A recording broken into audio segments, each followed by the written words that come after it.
What's good, people? 12th man is back. Big up to every single one of you in the house. We've got an Arsenal show. Arsenal Roundabouts back. Elite panel. More to join us.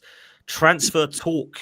It's underway. It looks now like Berta is finally cooking. And some people are saying, well, he already has been.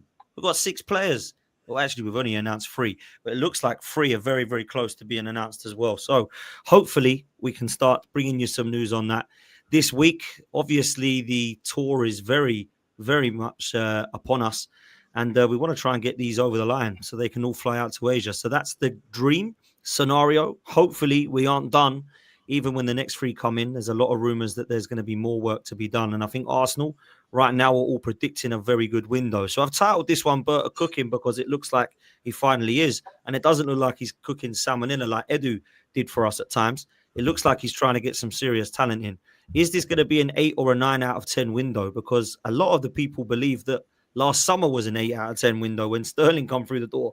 And I was shaking my head in disbelief.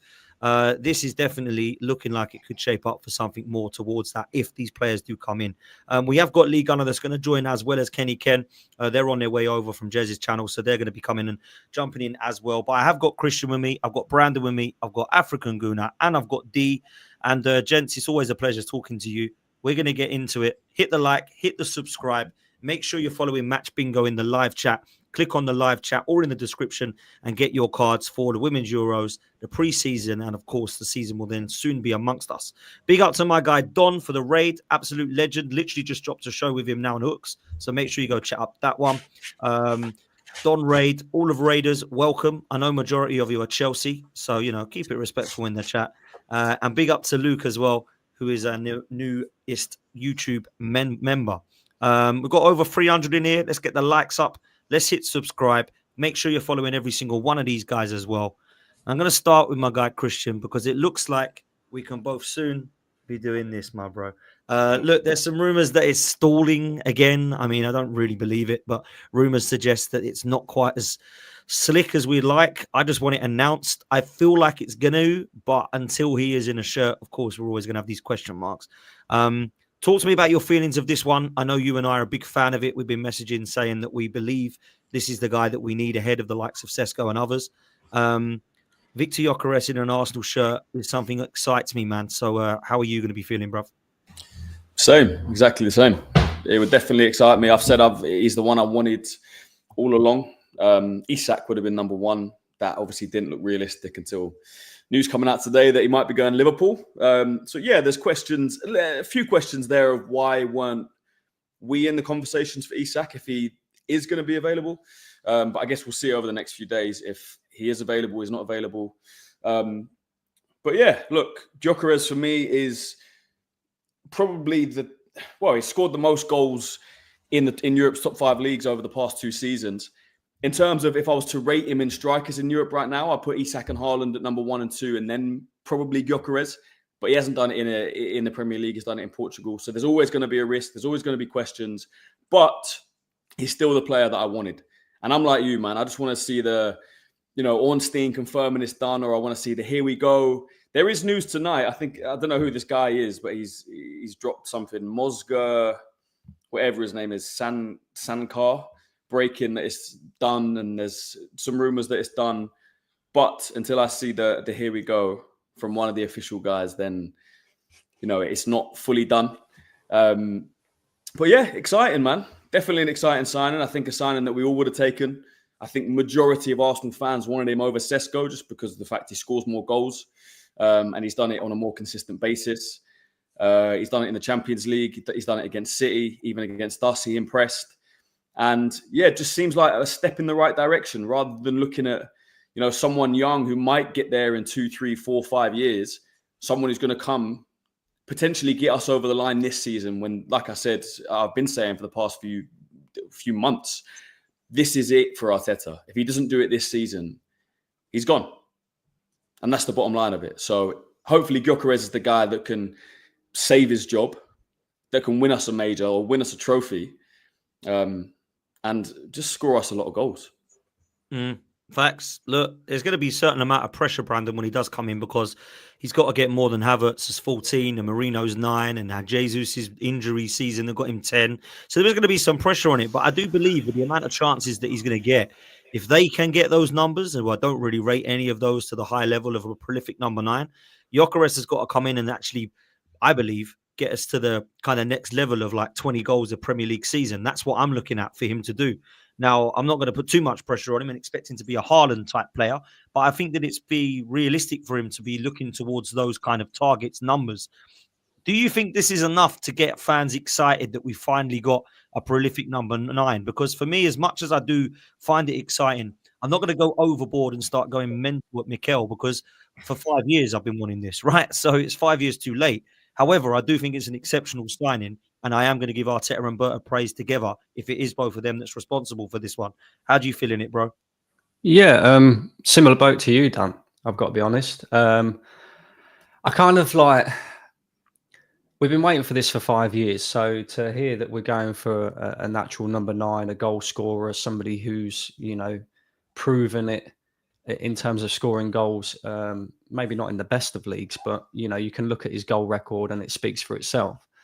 I would be a lot more excited about it, but, and I was originally, but I just know that this football club, has the tendency of doing some sort of fuckery, mate. Do you know what I mean? Like, it's so important what Arsenal do next. I don't think any of us are delusional enough to think that Gyökeres is going to be enough to win Arsenal a league. It's a striker, and we need a striker, but it's also a different profile type of player for Mikel Arteta to work with. And I think it's not just a case of Gyökeres comes in and he starts bagging loads of goals like what we've seen over in the Portuguese league, like what we've seen him do in the Champions League. I think there's a lot riding on this signing, and a lot of it depends on how the manager is able to adapt, because I think a lot of people are, forgetting that this is a different profile. This is a guy that's not necessarily going to hold up the ball as well as, say, a Jesus or a Havertz. He's not really going to drop into midfield. He's a fox in the box. He's a guy that you need to get into the best possible positions to stick the ball in the back of the net, basically. So I think we're going to have to change the way we play slightly in order to get the best out of Gyökeres. And I'm excited to see how Mikel Arteta is going to do that. But when I say about the club could turn around and do some fuckery, I mean, like, at the moment, I'm not sure that what we've got is enough. I think if we bring in Eze, then you could kind of, justify this transfer window being very good.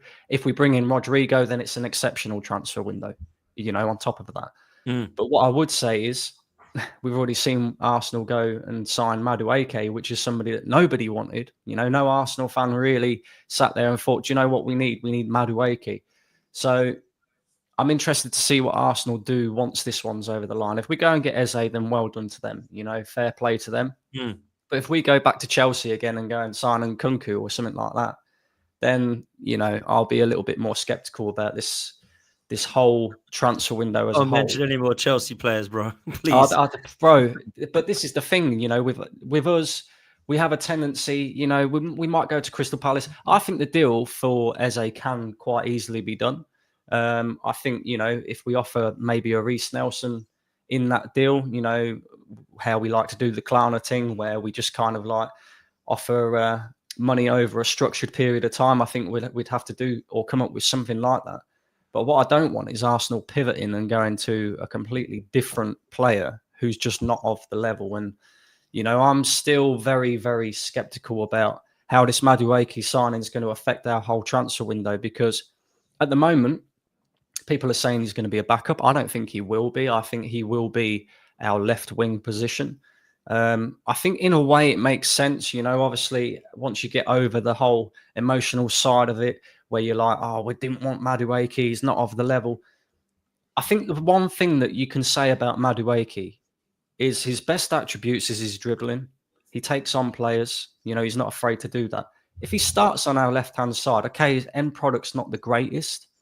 But what I'm looking at is Arsenal against low blocks, right? You got Saka who wants to cut in on his left-hand side. You got Martinelli who wants to cut in on his right foot because he's naturally right-footed. We never, ever stretch the pitch. against low blocks.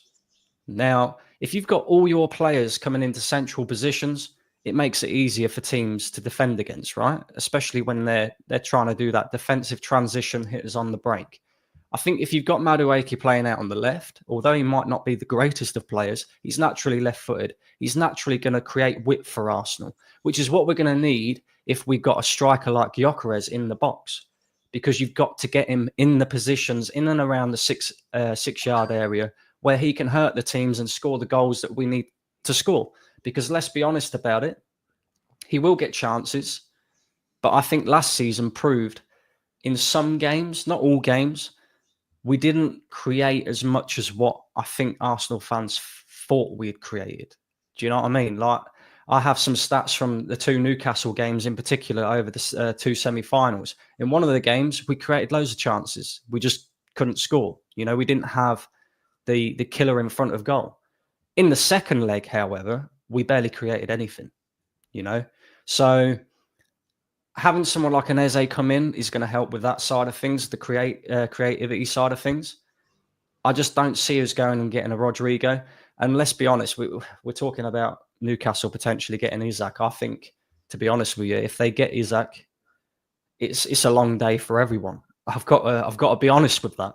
But having said all of that, Dan, we have accumulated a squad at the end of this transfer window that is more than capable of going and winning a trophy. And that is kind of, you adjust expectations over time. Do you know what I mean? You see what Arsenal are doing, you see what Liverpool are doing. Maybe we're not doing enough to go and win the league if Liverpool get Isak. However, we've got enough there to go and win a trophy. So that's the minimum expectation next season. It is. It's the minimum expectation. Is this a fair statement, AG? I'll come to you, bruv. A lot of people are saying to me, and I kind of did look at having a chat about this on one of the channels I've been on of late. Gyökeres is the only upgrade so far. Is that a fair statement, do you think? Because obviously Zubimendi and Partey, they're sort of saying we don't know if he's better than Partey. We hope that he is. Jorginho and Norgard. We've got Madueke and Sterling. We've got, like the like-for-like players. Is it fair to say that Gyökeres is a guaranteed absolute upgrade and a starter and the only one that is? Yeah, unfortunately, if you put it that way, Dan, it is true. I mean, I would say that we have upgraded as a squad as a whole. I mean, if we're considering Mosquera as the done deal, I think he's probably better than Kiwior. We'll see how he adapts. But in terms of our starting lineup, obviously Gyökeres will be the only one, I think, for now that is a guaranteed starter. And, in terms of Zubimendi, I don't think he's the same player as Partey, but I do think it's some sort of upgrade in a way, right? So that is still something that we need to see, because I don't think a lot of people have watched Martin Zubimendi regularly. But I also had a couple of other points. I mean, firstly, I wanted to congratulate Dan on the growth of his channel. It's been great to see. Secondly, I wanted to big up Christian for the Gyökeres stuff. I think a lot of people were laughing about it, but seems to have proved true. So big up to you. And thirdly, in terms of Brandon and I have been friends for 7 years. And, these are the type of transfers when we were younger that we were expecting Arsenal to make. So, to hear him not be as positive as I wanted or hoped to hear him is a bit interesting for me. I think, I'm really extremely proud of the club and what we've done. I think a lot of people were dubious of what Andrea Berta was going to do, what Arsenal was going to do. Were we going to be able to sign players before the transfer window? And I think this has really, I told people to be calm. I told people that we have changed as a club. Brandon didn't agree with me. He said that I was speaking some nonsense, but I think it's quite clear that the approach that we've had has been very different that we've ever seen Arsenal do, right? Going for top players, having players on their knees begging for us. I have always wanted that. We've always wanted the Mbappes, the Benzemas, the top of the top. And that is really where we are as the club now. We are going for the top players. They're begging to come to us, and we're getting great deals to get them in. Are we all the way there? No, but we are very far along, and I'm really excited to see how this team transforms.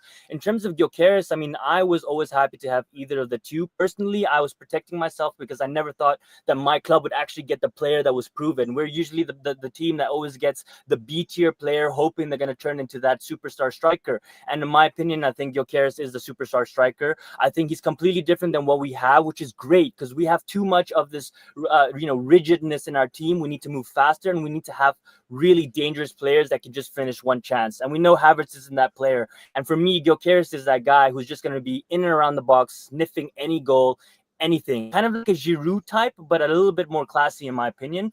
And I think, in terms of just his connection with Martinelli, with Odegaard, you're going to start seeing some of the players that have been staying in our team. They're going to have new life. And I'm really excited to see how that connection and that chemistry comes into play. In terms of Madueke, I mean, look, obviously, as Brandon said, I don't think any Arsenal fan really were calling for this guy, but there's clear and obvious reasons why we've gone for him. I don't think that the price is right, but I can see the intention of what we want to do. And I do think that he can contribute. I'm not really sure in terms of what Brandon said about the left wing. I think if we don't sell Trossard and Martinelli, we're still going to, that's going to be the left wing. And I really do believe that Madueke is going to be this backup player that comes in when Saka needs a rest or when we need to change something. And we're chasing a game in the 70th, 80th minute, and we need something different. We bring him on to be direct. He takes a lot of shots, something that we completely miss in this team because most of our players are too scared to shoot, kind of like the Wenger style where we want to pass into the net. And that's some of the frustrations that we've had, in the past season watching Arsenal, right? We take shots, like playing against low blocks. Like it's quite clear and obvious that we're always going to Saka and Martinelli to cross the ball to literally nobody in the box. And now we're going to have different avenues to attack teams. So I also think teams are going to be able to have high lines against us because with Gyökeres being able to run in behind and we have that pace, they're going to have to back off, which gives us space to play further up and kind of battle it out in the midfield. And that's going to be really important for Zubamendi, etc. So I think overall, really, really happy, Dan. I think we got to be honest. This is like a 7.5 for me right now.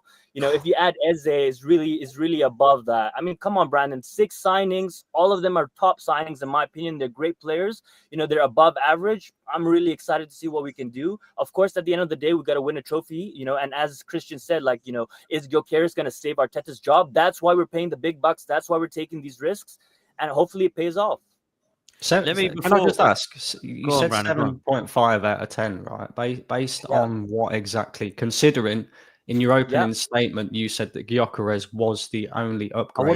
I want to bring D in as well, but go on, I'll let you answer that. I'm listening. I'm listening right now. I'm listening. In my opinion, I think the striker was the most important signing out of any of them. I don't care about the Madueke and Zubamendi. I mean, the striker for me is the most important one, and the fact that we got it so early on and we've gotten it at such a great price compared to Ekitike or any of the other strikers that are being linked in the market that are going for higher prices. I think that's great value for money from us. Plus, he's proven, etc. And we've also filled in positions like Mosquera, for example, who's going to be a great player when it comes to FA Cup, League Cup, rotation, someone that we can trust. Looking at Madueke, Premier League proven, young, English. I mean, all of these signings make sense, and I think they're above average signings for me. So I would say in terms of incomings, I would say 7.5. We still, in terms of the outgoings, we still don't know what that's going to look like. And personally, I'm not expecting much because the players that we're trying to sell are players that are on the fringe and we know are, on the outs. So we're not going to get a lot of money for it. And so if I'm looking at a balanced view, I don't think many Arsenal fans would think that we are today where we are in the transfer window. And I have to give props to both Arteta and the club. And I always said that the owners were never a problem because I mentioned that we bid 40 million for Watkins in January, and they've proved again that they're backing Arteta. And that's all I can ask for as a fan. I want us to spend money. I want us to buy big players. And so far, in my opinion, I'm loving what I'm seeing. Incomings for me so far is 5 out of 10. 5 out of 10. Harsh. If we bring in Eze, that boosts that up. If we bring in Rodrigo, that boosts that up even more. To what? From a 5 to a what? Well, Eze for me takes it to a 7, and then Rodrigo will take it to an 8 or a 9. Sure. Okay. Big up to Jez, legend. Not only has he brought Kenny and DJ here, he's raided everybody as well, man. I have to get Jez on next week, that's for sure. Big up to you, Jez. Really appreciate you, bro, as ever. I think Lee is on his way as well, from what I understand. DJ and Kenny are here. I'm going to come to D first on this, right? Let me ask you this, bro. I want to get your thoughts on the Gyökeres stuff as well, but I'm going to put a little bit of a different swing on it as well. We've gone from wanting Sesko to looks like we're getting Gyökeres, even though it's taken forever, to today the news breaking about Isak to Liverpool. Now, how does that make you feel now? Does it make you feel like, wow, maybe Isak's available and we should go for him? Or are you just like, just get me Gyökeres and then just roll the dice that Isak stays where he is and doesn't go to Liverpool? How does that make you feel today, bro? I think in an ideal world, this would have happened a lot earlier in the window, in an ideal world. But the stage that it's at now, I think we just got to go and get Gyökeres. We can't miss out on Gyökeres, and then miss out on Isak. So I think now is to just get Gyökeres over the line, get a striker that we need, and get a player that scores goals. I think that's just what we've got to do. And Gyökeres, I think anything under 20 goals in the Premier League is a bad season for his type of striker. I'm not doing the whole he can score 10 or 15 goals. I think he needs to hit the ground running and score 20 Premier League goals straight off the bat. I think it's as simple as that. I don't think there's any reason for him not to score. You've got some of the best creative players in the world behind you. You've got Zubamendi, you've got Saka, you've got Odegaard, you've got all of this stuff. You've got a solid defense. There's no reason for him not to score 20 goals, especially if he's on penalties. I don't see any reason. And it would be, like, to be fair to you. Do you think he will be on penalties now, D? He should be. There's no reason for him not to be. I think as soon as he comes in, you take penalties immediately. There's no reason for, because with us, Saka's our penalty taker, but sometimes he gives it to Odegaard, sometimes he gives it to Havertz. We ain't got time for all of that. Nah, you just give it to Gyökeres. He's a penalty taker, and that's it. And not only that as well, it gives him a chance to boost up his numbers and get the swing of get into the game of it immediately. Because we might get penalties early. Remember when Havertz got a penalty at Bournemouth and it gave him the confidence to start playing, and we gave it to him. Gyökeres should just be the penalty taker immediately, just straight off the bat. You are the penalty taker. You're the main goal scorer. Take the pressure off the other guys that are not main goal scorers. That's what it should be. In terms of pivoting towards Isak, I think it's probably too late for that now. I think to get into a bidding section with Liverpool now, when we've got Gyökeres potentially nearly over the line, I think we just got to get him over the line and just focus on a striker that we've got there. Gyökeres is one of the hottest strikers in world football right now. So it's not it's a toss up anyway. A lot of people will be saying Isak or Gyökeres anyway. So I think we just got to go and get Gyökeres and get it over the line and just leave it as that. Personally, I don't want to start pivoting now. It's not. We ain't got time for that, to be honest.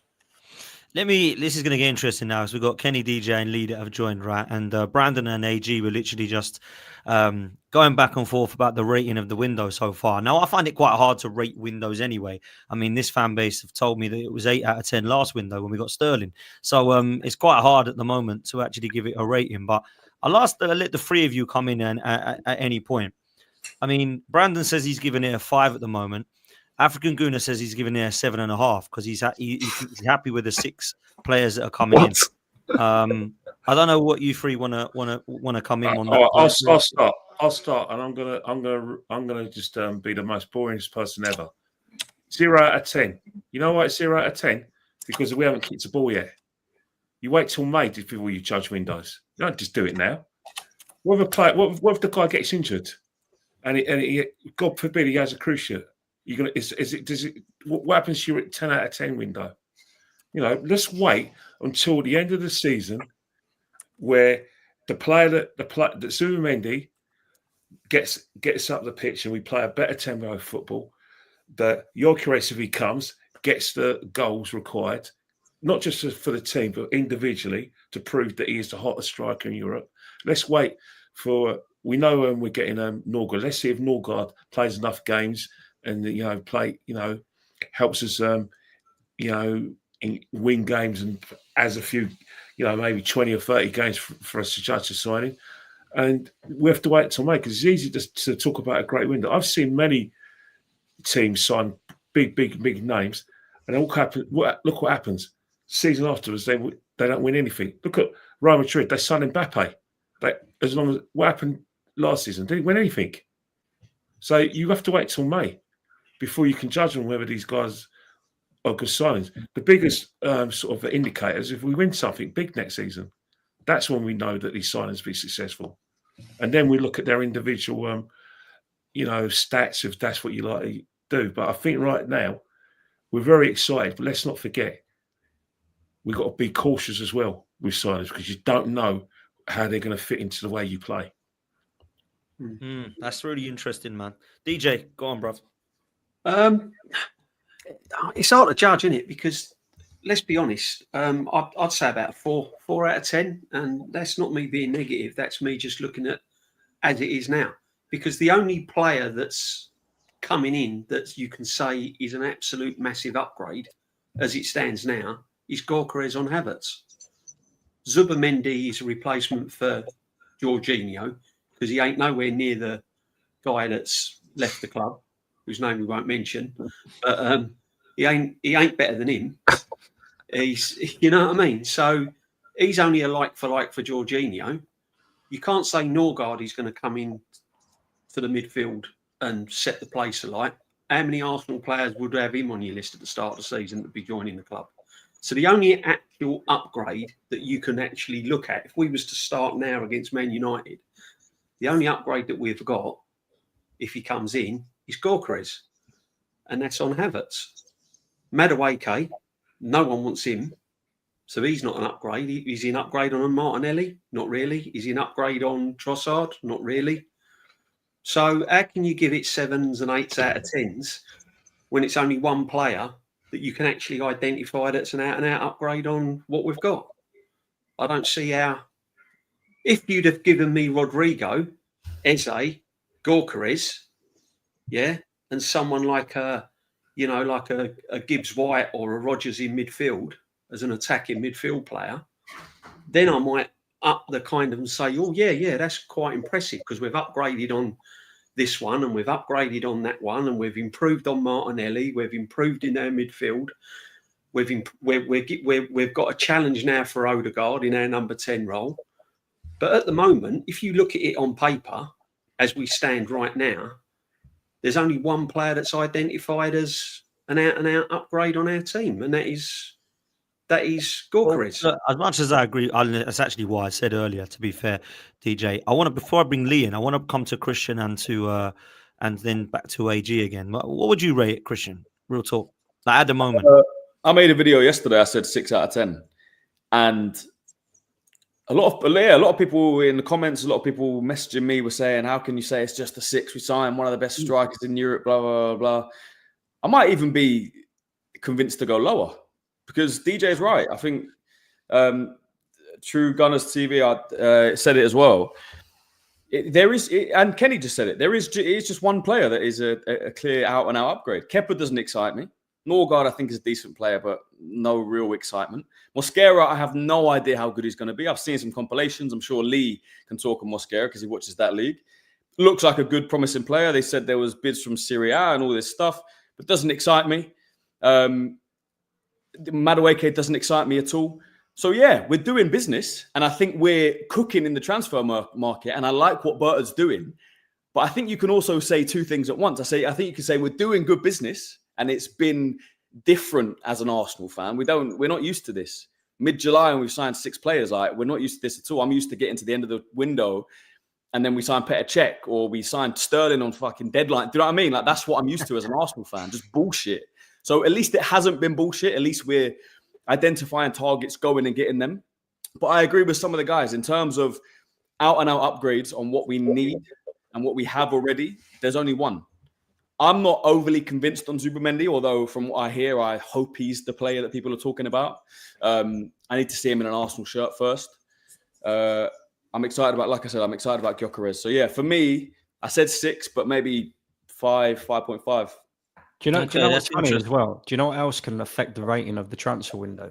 For example, if towards the end of the window, Rodrigo decides to leave Real Madrid and Arsenal can't go in because we haven't got the funds because we've blown it on Madueke. Yeah, that will reduce the rating of the transfer window because then you're sitting there thinking, well, why don't we just go for Rodrigo? Why did we have to bring in Madueke? I want to add a point in terms of, I think realistically, in my eyes, I think 3 upgrades in the first 11 is probably what I was realistically targeting this summer. And I think when you judge a transfer window, it's not just about the direct upgrades in the starting 11, as much as fans want that, of course. As I said, for me, it was 3 players. But I think also you have to take into consideration the squad as a whole, right? And the upgrades on those players. I think in terms of who are the 3 players, AG? Who are the 3 players? For me, it would be Gyökeres. If we get Eze and if we get Zubimendi, I would kind of sneak Zubimendi in there to say those are the 3 players. We still don't know how this transfer window is going to end up. So I do agree. In terms of what Kenny said, I think, yes, part of that is true. You want to see these players play before you can really judge the transfer window. But the club is doing the business, and I'm going to judge the club on the business that they do. I'm not going to, say to the club that I'm not going to judge you based on the transfers that you've done because the players haven't played yet. Although that can be true, I'm also wanting to see the club do the business, and they have done the business, at least some of the business that I'd like to see. So I think we've done at least more than 50% of our business. I also can't ignore the 52 mil on Madueke. Just the price tag. Yeah. It's mental. Yeah, it's crazy. Yeah, that one is crazy. Oh, I sent you a thing yesterday. Bakayoko, I think he's gone to Leipzig, right? 30 From mil, PSV. 30 something mil. Yeah. It's less. I think it's 25. 20, isn't it? 20 That is a player that I would have preferred to bring in.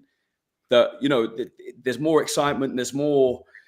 Just, you don't know what he's going to do. He might be great. He might flop, of course, but it's a lower price tag for someone that, like I said, is going to excite me more. That we're not paying off Chelsea's bills again. So for me, that lowers the window even more. Don't get me wrong, he might do great. I really hope he does. He's an Arsenal player. I don't want to be too negative, but for me, that's not good business. So that it brings it down a little bit. Yeah, not I pay agree. necessarily, but the price tag. I think what Brandon has said, though, and what Kenny has said is in May. Not in May. At the end of the window, I should say. If we literally have not got the Rodrigo deal, or it prevents us from doing Eze, let's say, I think the rating goes right down. And that Madueke one makes no sense then. So if Madueke's coming on, and I'll dream in for a minute, on top of Eze and Rodrigo, calm, it's all good. If we had an extra 50 million, I think it's crazy to spend that much money. But I'm not an accountant. I don't care how much we spend on stuff, really, if I'm honest. If it wins it, he's got to go and win it then. Because that's a window that you think, bloody hell, well, go and win it now. But go on, Lee. I'll let you come in, bruv. Yeah, the Madueke signing is a Sterling replacement. But I think a lot of people have not considered that he is actually going to take Martinelli's spot in this football team. He's playing left wing this season because he ain't taking Saka's starting spot and he ain't sitting on the bench at 52 million. Yeah, and as much as these fans want to sit there saying, oh, he's coming in on the same wages as at Chelsea, ain't no way he's on the same wages that he was at Chelsea. Never in a million years. Every single player we sign gets a pay rise from their previous club. Every single player. It's reported today that Gyökeres is coming in 135 grand. You know, that's literally 5 grand short of half of what Jesus is on. Then do you know how fucking tap that is? Yeah, this guy scored 50 odd goals last season. He's going to be on half of Jesus's wages. Yeah, in fact, there ain't no way Madueke's coming in on 50 grand a week. Ain't happening. It'll be on more than that. Yeah, Kepa's a waste of money. We got Cole Hine there. Just give him a 10 grand pay rise. Yeah, and tell him he's holding bench. Yeah, he's on 20 grand a week. We'd save 5 million plus the wages that we're paying Kepa. We didn't need to sign Madueke. And let's assume he is on 50 grand a week. That's 48 million plus 4. Well, let's assume we don't give him the 4 because we ain't winning nothing. So let's say it's 48. Plus all the wages over the next 4 or 5 years. Yeah, that is an absolute waste of money. Yeah, Zubimendi's not an upgrade on Thomas Partey. Never in a million years. Yeah, is he even an upgrade? Maybe he is an upgrade on Jorginho, but he ain't got the passing range of Jorginho. Yeah, he's a tidier footballer. He'll keep it ticking more. Yeah, but he ain't doing a 40-yard ball over the top. Ain't happening. I don't think people understand that this guy is not Rodri, bruv. Yeah, and I keep seeing people sitting there, Dan, making out that, oh my God, now we've got Zubimendi in the team. This is the missing piece to unlock Declan Rice and to unlock this person. I think they've all left the key at home. Yeah, because Zubimendi is not what they think he is, mate. Yeah, he just keeps the ball ticking. Yeah, when they say, oh, he got the most line-breaking passes and all of that, you do realise if I get the ball from the goalkeeper, turn around and pass it over there, yeah, and there's a player in between that's a line-breaking pass. You know that, didn't you? He actually broke the first line. Yeah, and he passed it out to the wing. So I like Zubimendi. I think he's a good player. But at the same time, he ain't winning me a title. Yeah, then you go and have a look at Mosquera. Right, and people, I've seen people sitting there go, oh, he's coming in as a right-sided centre-back. Really? How comes he played left-sided centre-back all season then? How comes he played right-back sometimes last season? How's that then? Yeah, when people rate these windows, I find it hilarious. How will we rate in windows when you have never watched a player play? Like, how can somebody, like, how can African Guna rate it a 7 out of 10 where you've never watched Mosquera and you've never watched Zubimendi? That makes no sense to me. But I won't say that I've watched. I haven't definitely watched. But I guarantee you think that's sensible business. Oh, it's sensible business. Only 15 million euro. How's it sensible business? He might be worth 5 million euro because he might be shit. He might be, but the fact that I think other teams want him, and who were the other teams? I'm pretty sure it wasn't Real Madrid also in for him. Nope.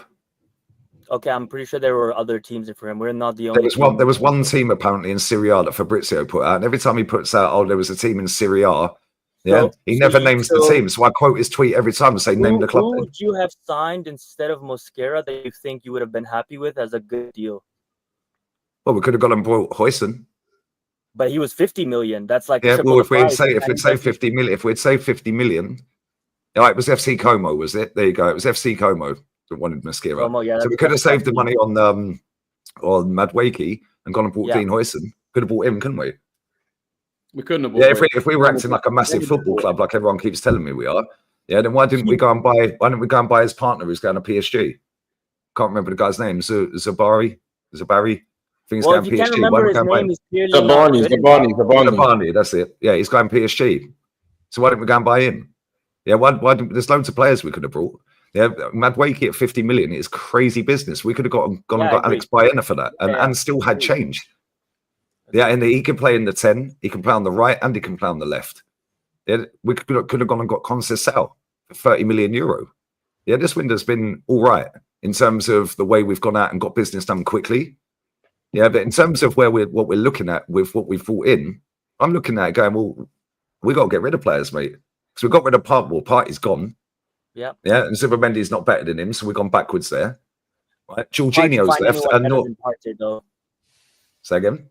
I'm saying it's hard to find anyone as good or better than Partey, right? He is. Well, there are players around Europe that are better than him. There's loads of players.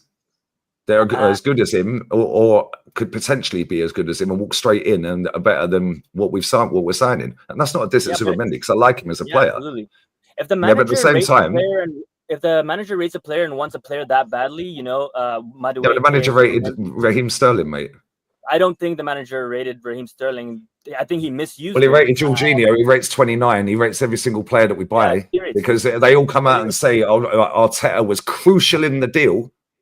Yeah, so why put crucial in the deal? Not only that, now we've got rid of Jorginho. Norgard's a backward step. Yeah, because Jorginho's a better footballer than him. Yeah, then we've got Madueke in. Well, whatever. Yeah, good one. Waste of money. Who's he better than? Who's he better than us in our team? He ain't better than Ethan. He ain't better than Martinelli. He ain't better than Trossard. And he ain't better than Saka. So that's a complete waste of money. Yeah, then we've got Kepa in there. Well, there was plenty. If Kepa was that good and had that good a season, why didn't Bournemouth buy him for 5 million? They've gone and bought Petrovic for 25 million. Also from Chelsea, by the way. So I don't get where this is all coming from. Not only that, we've replaced like for like, but we've gone backwards. Yeah. Not only on top of that, we ain't got rid of anyone for money yet. Who have we sold? Apart from Nunes and Raj? Have we gone backwards, though? Because the level of quality of the players we brought in is worse than the ones that we had. What, like Gyökeres? Gyökeres is the only one, like DJ said earlier. He's the only player, yeah, and he's not been brought in for a player going out because he's adding to the squad. So that is an upgrade on what we have because we never had anyone in that position that could bag goals, yeah? Partey's left, Zubimendi ain't better than him. So that's a backwards, that's a downgrade. Because Zubimendi ain't a better player than him. Yeah, Norgard's not a better player than Jorginho, so that's backwards. Yeah, Kepa and Neto, I don't rate either of them. Who would you rather have, though? How would you rather have starting for Arsenal? Jorginho or Norgard? Jorginho. No chance. No chance. Not this version of Jorginho. No way. Maybe Jorginho. Jorginho is still a better footballer, has got better passing range. He's got better passing range than Zubimendi, by the way, Jorginho. Yeah, but you wouldn't rather him playing for if I'd rather him over Norgard all day long. You're slating him as well. Now he goes and he's better than Zubimendi, better passing range. No. See, we're not doing this. We're not doing this, mate. He didn't say he's better than. We're not doing that. He asked me a direct question: who's better, Norgard or Jorginho? Who would you rather have playing? Yeah, and I'll take Jorginho starting over Norgard. Yeah, no chance. 100%. That's why. That's madness. That doesn't make sense. Upgrade on anymore. Kepa's an upgrade on Neto, so that's 2 upgrades. For me, that's 2 upgrades. Okay, would you feel comfortable then? Would you feel comfortable then? Would you feel comfortable then if the window shuts? He's better than who? Kiwior, Jakub Kiwior. Mosquera. How many Valencia games have you watched? Probably a couple, but I think I've watched. Well, when were these games then? What games were they? So you want me to start naming games that I've watched? Well, yeah, you can't just do a throw. I did this with Fuad yesterday. Yeah, you can't just say this player is better than this player if you've never seen that player play. So, which Valencia games did you watch last season that you played in? I've seen enough to say that so none. So basically, you're waffling. No, I have. I mean, I'm not going to recall every single game that I've seen. Because I was watching him in the under-21s tournament this summer as well, by the way. And he was getting cooked by Watermade, the striker who's gone to Bayern Munich. He was getting absolutely bullied. Do you think Kiwior is better than Mosquera, in your opinion? I don't think Mosquera is a good player. He's an all-right player. He's nothing special. He's rapid. That's about it. And the guy, he's physical. He's aggressive. He's not physical. Rapid. He's not physical. He's he not. Wins You obviously don't watch it, mate. He wins a lot of aerial duels as well, right? He wins his headers, which is what we need for our center backs. That's why we all love Tomiyasu as well. I'm not going to discredit him, and of course I haven't. Yeah, but you've never watched him play, bro. So how can you sit there and say this player's better than a player that you've seen play? I mean, that makes no sense to me. Mascara is an upgrade because he hasn't come into. I think so too. That's what I'm just saying. He's coming as a Tomiyasu replacement. He hasn't gone yet, exactly. And Tomiyasu was non-existent, so that's an upgrade. Yeah, so on that, it's an upgrade because Tommy's never fit, and this guy's never had an injury in his career. So then, by your logic, there's more players that are upgrades than not upgrades. Because Gyökeres is an upgrade. Gyökeres is an upgrade. Right, and Mascara is an upgrade. Mascara's coming in as Tommy's replacement, and we should never have given Tommy that extra year. An upgrade on Raheem Sterling. Well, not really. They're both shit. Is he or is he not? No, they're both crap, bro. Right now, Raheem Sterling is a better player than Noni Madueke. But mate, they're both. It's like saying would you rather bang Gemma Collins or would you rather bang Lizzo? They're both shit. I'm saying is Raheem Sterling. I agree. I don't rate either of them, but who's better? Neither. I don't want either of them, bro. Noni Madueke trips over the ball 9 times out of 10. Raheem Sterling trips over the ball 9 times out of 10. They're both crap. Excitement on Norgard. Someone explain to me why suddenly because it's clever business, DJ. It helps us get Madueke and other players. Who would have said Norgard? No one. He's a good signing for Arsenal. Nobody would have mentioned Mascara, but now they're all experts on him. Like they've never watched him. Why is it when these players come to Arsenal that no one's seen? No, I even hold my hands up and say I've not seen Mascara. But at the end of the day, how can Norgard come in and someone tell me that's what absolute ballers over the years, many years, someone explain to me why you think Norgard is an absolute upgrade on this midfield team. No, but that wasn't what the question was. The question was about whether it's upgrade on Jorginho. He's not better than Jorginho. He's not better than Jorginho. So you'd rather Jorginho stay and Norgard not 100%. I'd rather Jorginho. No, that doesn't even. If we're talking bench players, because they're not going to start in the first 11, I'd have Jorginho come off the bench than Norgard. What's Norgard going to give you? Thomas Frank went to Spurs. He never even took his captain. Did you watch Jorginho last season? Why did we watch Jorginho last season? The guy had no legs. I watched him in person at the Emirates. Struggled to run, but the guy Jorginho was struggling to run. What are we talking about? Couldn't run back. How can this guy? He can't still play at the top level. There's no way. Right, and Norgard is a player that was captain. He is still playing at the top level, by the way. He just competed in the Club World Cup. He's playing in Flamengo, respectfully, right? He's not playing at the top level. Do you know how big that football club is? That's at the top level, and he played in the Club World Cup. We're all Arsenal fans. We all know Jorginho's finished. What's the point of having this argument about Jorginho? He's a better footballer still to this day, right now, than Norgard. All day long. So what if he's a better footballer? He's a Jorginho's a better footballer than Declan Rice. Would you rather? He's a better footballer than Declan Rice as well. Would you rather Jorginho play than Declan Rice? He's not a better footballer than Declan Rice. What are you basing better on? He's not a better footballer than Declan Rice. What do you base better on? What do you base better on? Because I base better on whatever metric you based him better on being a better footballer than Norgard. It's the same metric. Jorginho's a better footballer than Declan Rice. Always has been, always will be. But no. Hold on. Because I base a better footballer, passing ability, yeah, defensive acumen if you play in that area, sniffing danger kind of thing, you know what I'm saying? Yeah, and forward passes. Can you break the lines? Can you chip in? Are you doing it for your team? Yeah, and have you got the wherewithal? Yeah, when the chips are down, you can pull something out the bag for your team. Yeah, when the fuck is Norgard doing that for us? Yeah, but we're arguing about Jorginho for what he's finished. He's better than him, bro. Jorginho is finished. He's not better than Declan Rice, though, because Declan Rice has got better fitness than him. He can get up and down the pitch. Norgard's got better fitness than Jorginho as well. Yeah, but he hasn't got the passing. Declan Rice ain't an elite level passer. He's not as good at passing as Jorginho, but he's still got the big moments. He can still come up with a clutch goal. He's still got the work rate. He still gets the stiff danger. I understand it, but you're arguing about a player that we all know is finished. What is the point? We're arguing about a player that's going to be retired soon. Because the reason you brought it up, yeah, you said, would you rather have Jorginho start than Norgard? Yes, that is my answer, right? Okay, well that's cool. That's your opinion. My opinion is yes, I think he's better. But at the same time, the reason I've got the ump with this signing and the reason everyone's gassing it up is because it was 10 million. Yeah, what we should have been doing is going out there getting someone better than both of them. That's what we should have been doing. But listen, we're having an argument for the sake of it. Like, this is like an argument for the sake of it. It is, because you asked me a question, then got the hump with the answer. No, I didn't get the hump with anything. The point I'm making is we're arguing about a player that is finished. When we signed him from Chelsea, we were all upset. No one wanted Jorginho at our club. So why are we arguing for Jorginho? Because he's still a better footballer than this guy we bought in and wasted 10 million on that was crying when he looked at his own shirt. He couldn't believe he's hit the jackpot. He's a better footballer than Declan Oh my, Rice. you're so mean. This guy.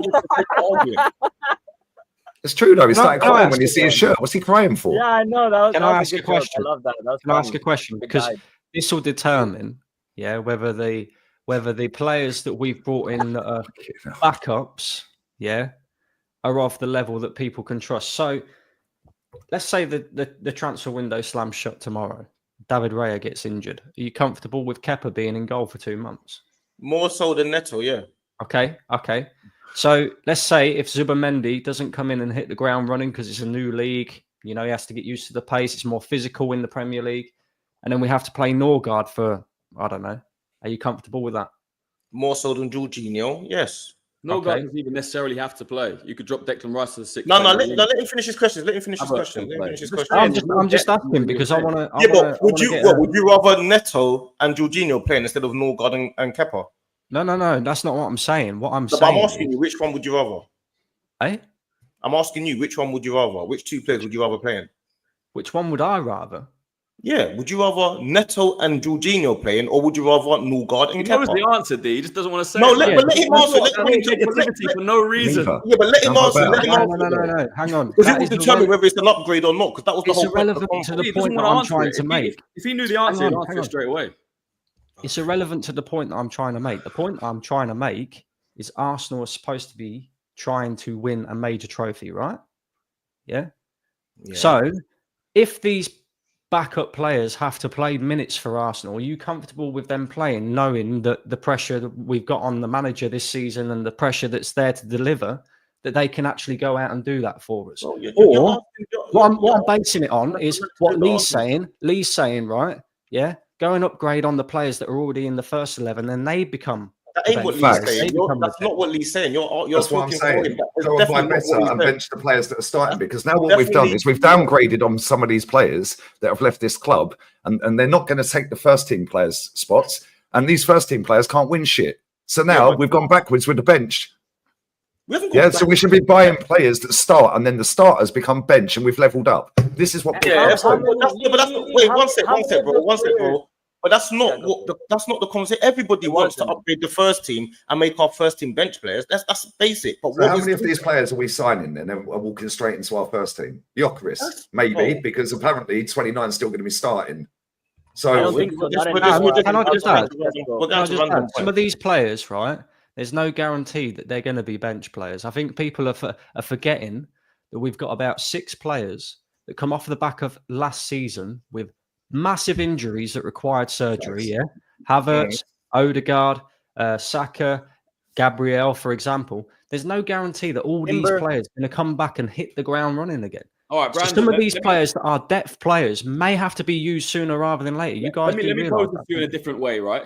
I look at the goalkeeper, Raya. If he's injured, I'm happy with Kepa coming in. He just played the whole season at Bournemouth. He was pretty good. He wasn't great. He wasn't bad. Yeah, £5 million. He's better than Neto. Right back. Timber's that there. shouldn't be the benchmark. One sec. That's the goalkeeper, all right? Goalkeepers don't really get injured as well. You have to be unlucky for goalkeepers to get injured for a long time, right? Right back. Timber, I'm happy with. Ben White comes in if he's not there. Right? Saliba, right centre-back, I'm happy with. Now, Mosquera, I have no idea. Timber can also cover there. Ben White can cover there. Left back, left centre-back, Gabriel, right? Obviously, we're all happy with. I like Calafiori. I'm happy with him covering there. Kivior is still there. That's more depth. Left back, Kivior, Lewis-Skelly, Calafiori. That's 3 players I'm happy with. Right, moving to midfield, right? Zubamendi, if he's the CDM, if he's injured, Declan Rice can move there. If Declan Rice can't play there, Norgard can play there. Left centre mid in the 8. Okay, Declan Rice probably going to start there. If he's injured, you could play Havertz, who I don't rate. You could play Mikel Merino. Okay, that's 3 players.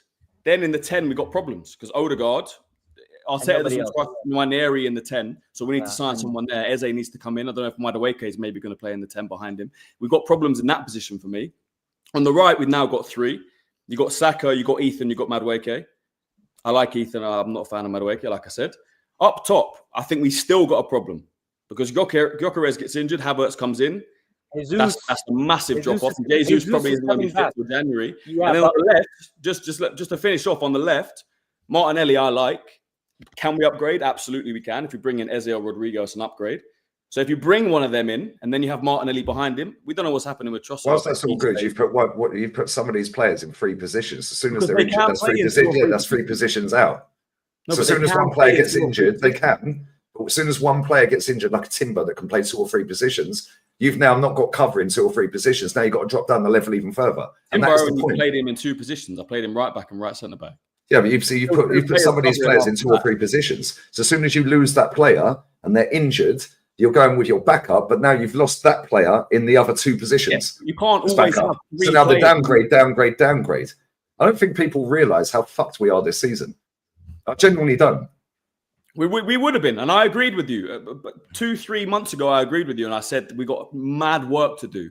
But bringing in 6 players already, if they don't stop now and they bring in another 1 or 2, I don't think we're as fucked as I was saying and as you were saying, because we do have a bit of depth there. We do have quality there. We have added to the starting 11. We need to add more. I'm not as worried as some people. I think we still got a chance. Obviously, what Liverpool are doing, what City have done does worry me. But I like the state of this squad right now, as long as we go and add a couple more. yeah, I think the left-hand side is still a problem for me. I think the left-hand side is still a major problem because we've tried left it so wing many and the times left on the left. You know, we've had over the years we've tried Aubameyang, that didn't work. Then we tried Trossard, that hasn't really worked. Martinelli's fallen off. He needs to be sold and moved on. The left-hand side is still a major problem. I don't think we're going to get Rodrigo. I think the Madueke has put pay to that. I don't think there's going to be extra cash ready for a Rodrigo to come in. So they've balls that one up, massively balls that one up by the Madueke signing. I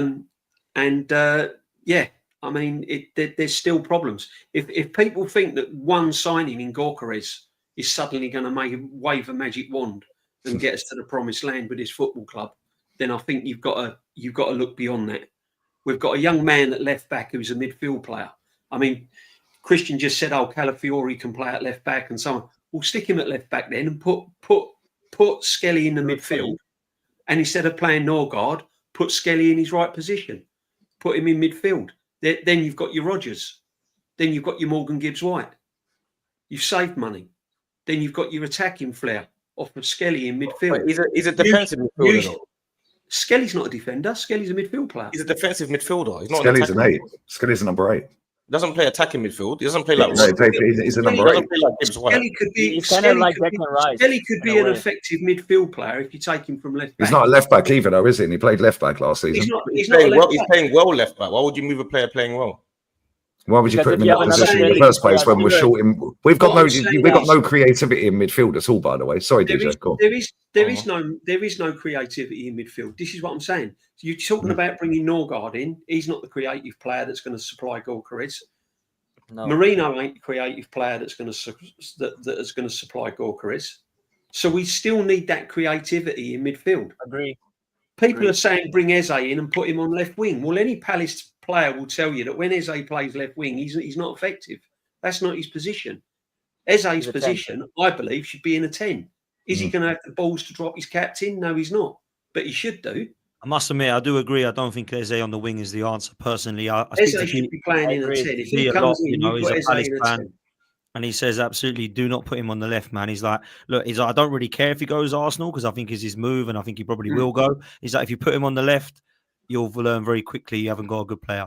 And that worries me. If we bring in Eze and he's our left winger, I don't think it's going to work very well. And I think we're going to be like, oh, Martinelli's back there and we're just going to have to use Eze in the 10 when Ødegaard's out because he won't get dropped, Ødegaard. No chance. No, exactly. I want Eze, by the way. I do want Eze. Yeah, Eze's a baller, man. But you know what? I don't think people have factored in the amount of injuries we've got. Brandon mentioned it earlier. We've got a lot of players that have got a lot of scars all over their body, and it's a World Cup year coming up. Yeah, wait till we get to January, mate. Watch how they duck out of challenges if their countries are qualified. Yeah, because especially Ødegaard, because Norway ain't qualified for about 20 odd years, and they're 4 out of 4 in their group right now. They win a couple more, they're pretty much there. Yeah, so he's been shit anyway. Yeah, he shouldn't even be here. He should be the one that we're selling and getting 70, 80 million for. Yeah, and then put Eze in there. Ødegaard's trash, mate. Yeah, but he's not worth that much. He's not worth that much right now, so we would never. Well, neither's Madueke, but then we Yeah. spent 52 million on him. So on that basis, Martin Odegaard, apparently that's all singing, all dancing number 10. Surely somebody would waste 70 million on him. If he's that good, they'd be queuing up around the block. Yeah, no. Look, I've got to be honest. Kenny froze. Kenny froze. Kenny's Oh no, he hasn't. Kenny's- Sorry, I thought he'd frozen. Kenny's listening, man. Kenny's listening. right. Let me bring you in. Kenny. People are happy with the window. Some people not so much. Some people are saying it's still nowhere near. How do we make it an 8 or 10 out of 8 or 9? 10 out of I can't speak. 8 or 9 out of 10 window. How do we do that, Kenny? Who needs to come in still, bruv? Well, the fact is that at the end of the day, who's doing the sums here? I mean, we're apparently supposed to be spending about nearly 200 and something million pounds if you add it all up. When we've got a budget of 100 million pounds, who's leaving? Who's the asset we need to get rid of? I mean, Vieira, Kiwior, Zinchenko. We have some. Oh, what? They're not assets. You wouldn't get a pound for them. No. You wouldn't get a pound for them. Add them all together, we get something. Right, the most obvious asset everyone pushes back against. I don't understand why. What's this? What is this guy going to be doing in the future that I'm missing out on? Because I'm missing out on something. Because apparently, if we get rid of this player, we're missing out on one of the best talents in the world, and someone who's going to be elite. Whilst he's been at the club for nearly 7 years, and I haven't seen no evidence of him being an elite footballer. In fact, he's digressed. Yet he's, because of his age, because of the fact that he's a Brazilian international, we can still get some good money for him and still upgrade that left-hand side. But everyone's pushing back against it. I don't get it. I really don't get it. I don't understand it. Tell me what I'm going to be missing out of if we sell him. Anyone? Can someone help me out here? I like him as a player. Don't get me wrong. I think there's an upgrade available for sure. I agree with you. But then I think we're better off. Look, if we need to raise funds, I wouldn't be completely against selling him if we get 75, 80 million. I don't think you get that. You maybe get 55, 60. I would rather push him to second choice and bring in a Rodrigo. Sell Trossard for me, get 20, 25. If we need to raise funds, obviously you can't do that. But selling Martinelli, who's now our first choice, keeping Trossard and making him... That doesn't make much sense to me. Because then what, Rodrigo gets injured straight away, we're back to our second choice from last season. I'd rather have our first choice from this season and Martinelli move to second choice and then bring in a first choice. Yeah, but that's what happens in football. Look what happens in football. Sometimes you've got to balance the books, and the sums don't work. I remember about 97, Newcastle's was it Alan Shearer got injured, done his ankle. Asprilla wanted to leave. Les Ferdinand wanted to leave because Les Ferdinand was pushing that move for Tottenham. They let Les Ferdinand go, and then in January, Asprilla left, and Alan Shearer came back half fit. That happens in football. The fact is that we got an asset that could be coveted. I'm hearing rumours he could be coveted by Munich. Bayern Munich are a massive club in Europe. They'll pay us decent money for him. Sell all day long. Looks like they're getting Luis Diaz though now, Kenny. So. But 1 minute, maybe because Barcelona can't afford him because he was pushing. Yeah. He's been pushing for that Barcelona move for 2 years, for him and his dad. Well, who do you think is going to be bringing in 50 million for Martinelli and putting him on 180k a week? This is why I think he's staying. No one. Only Bayern. Only Bayern. They're the ones that genuinely need a left winger. Mm-hmm. They've only got Elise. Musiala's obviously injured now, although he's not really a winger, is he? But Koeman and Gnabry. Yeah, Sane's gone. Matthias Tell's gone. And Koeman and Gnabry are shadowing the players they were a couple of years ago. Which is why they're desperate to look for a left winger. And it wouldn't surprise me if Rodrigo was up there. If they could get Rodrigo. So yeah, that's what I'm saying. Like if they go for Rodrigo, yeah, he's going to be at a similar size club because they're massive, Bayern. He's going to be guaranteed to win trophies because they keep winning, apart from that 1 year. Yeah, and he'll still be able to get paid what he's getting paid. It's on 240k a week, euros.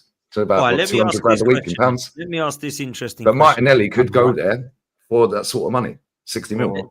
Let me ask this interesting question. I'm genuinely interested where you're right. The window's about to shut, or the window has shut, right? We're predicting the future now. You've got to put money on the shirt that Isak and Rodrigo are wearing. What you saying? Isak's going to Liverpool. And I'd say Rodrigo's going Bayern. Isak stays at Liverpool, I think. Sorry, Newcastle. Isak stays at Newcastle. I think Liverpool get Ekitike. And was there one Rodrigo? Was it Rodrigo you said, yeah? It was, wasn't it? Yeah. It's What do you reckon? It's tight. It's probably not going to be Real Madrid, just judging by Club World Cup. Didn't start any of the games. Didn't come on in, I think, the last two. So he's definitely going.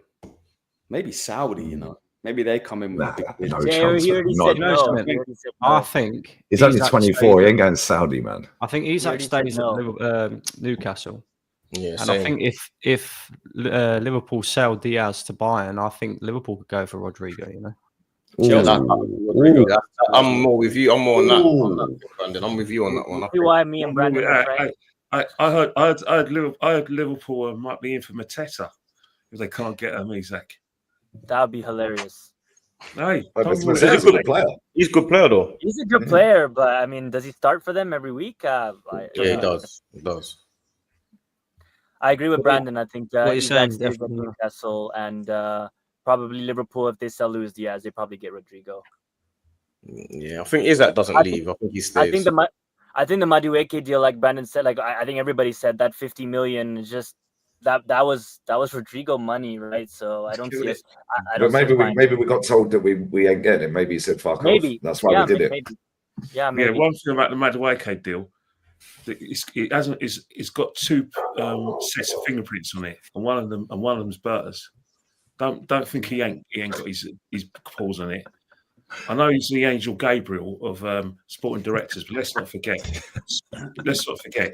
It was his signature on the signing for Norgard. It was his signature on the signing for Kepa. Let's not forget. That's why. Why do you think I call him Open Goal Berta? Why do you think I call him Open Goal Berta? Him and his mate, you know, from Andalusia are just as but the Basque country, they're in it together, mate. The only signing that I don't agree on is Gyökeres. There's no way Mick Arteta is going to convince me if we get the player that he's been watching for 2 years and he's a player that we've all wanted. Please save the bullshit for later, mate. Because at the end of the day, I'm not buying it. Your man was Sesko. Apart from that, they're in it together. 2 peas in a pod. Yeah, 100%. I think Isak is staying at Newcastle, and I think Rodrigo could either end up, depending on what Liverpool do, either at Liverpool or Bayern. He definitely ain't coming to Arsenal. As I said earlier, the Madueke deal put pay to that, which is a Imagine shame. he ends up at Chelsea. That I think people would be really. He could upset. end up at Chelsea. That's a good shout because Oh my Chelsea God. get their deals done. Yeah, There might the be thing is that one break their wage structure though. He's on £200,000 a week. It break his wage structure.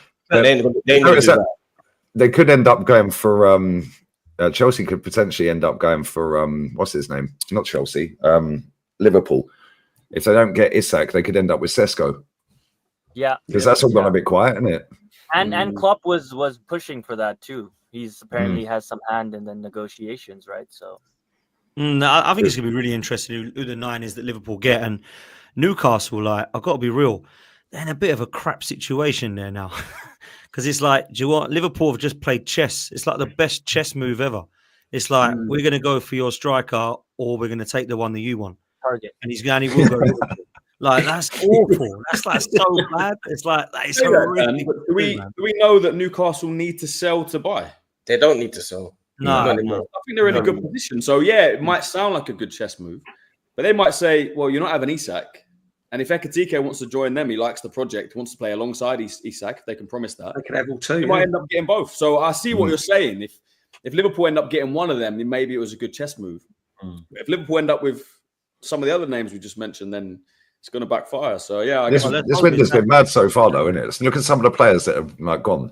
Yeah, Like Verts, if they end up with Verts and Isak, man, that is crazy. Oh, or Verts and Rodrigo. Like, We're all Anfield. doomed, man. Could you On imagine? Yeah, Dunn mate. Street now, might as well just all pack up and just chill out, mate, and just go, yeah, Yeah. let's watch the women's team instead. You know, we said Lee, don't watch the women's team anyway, Lee. No? Yeah, I'll watch them anyway, man. My woman's Exactly. Sleggers, man. She can win trophies, you know what I'm saying, D? She can actually get it done. guys, there's another thing as well. That, Well, European champions, don't forget. There's a lot of things that another thing with Liverpool as well. They got that 12th man in heaven, man, because they're going to be playing for this guy, mate.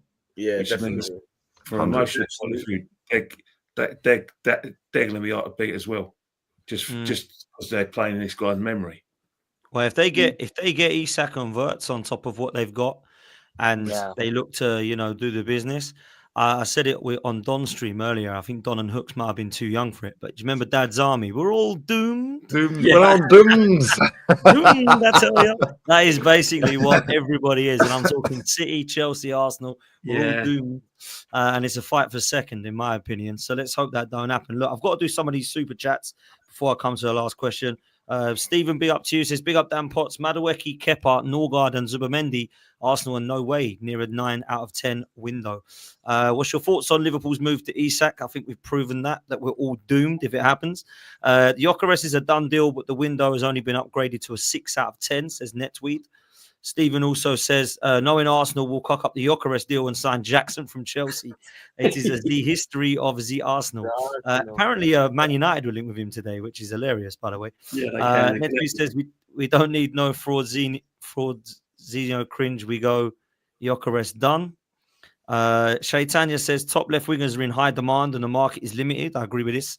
Bayern Liverpool, Chelsea, Arsenal all would try for Rodrigo.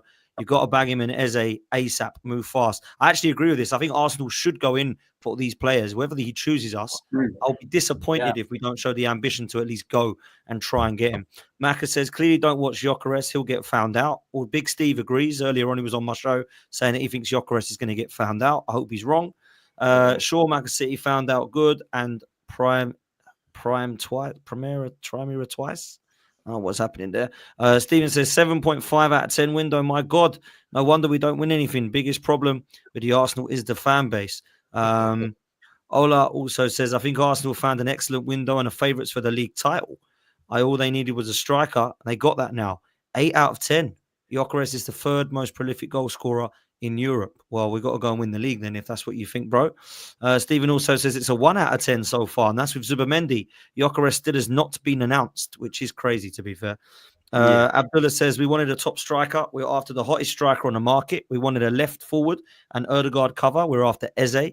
Got Noni Madueke as a Saka cover. Got Mascara, Zubamendi, and Norgard. Why the ungrateful ratings? He's agreeing with you, African Guna, to be fair. Vanta says, Lookman over Madueke is a no-brainer. 40 million easy. I must admit, I'd rather have had Lookman than Madueke. I think that's fair. Nelson says, family of sporting guy fans, Gyökeres excelled there because he was surrounded by better players than at Coventry. Same will happen here, lads. He won't flop, only thrive. I really hope that's true. Mark says, some of you Arsenal fans never finished last season hoping to buy some of these signings. Speak the truth because Arsenal have no excuses this season. Well, I agree with that. That's for sure. We Chat Football says Liverpool will sign Rodrigo once the Diaz move happens. Imagine if they got Isak, Rodrigo, and Verts. No way. I mean, that just can't happen, man. It just can't. Suj, big up to you, bro. Says big up Dan, panel, and chat. Make sure you hit the likes and subscribe. We need at least 1,000 likes. We've got 2,000 in here, so that could happen. Make sure you subscribe to the entire panel as well. Yeah, make sure you do that, people.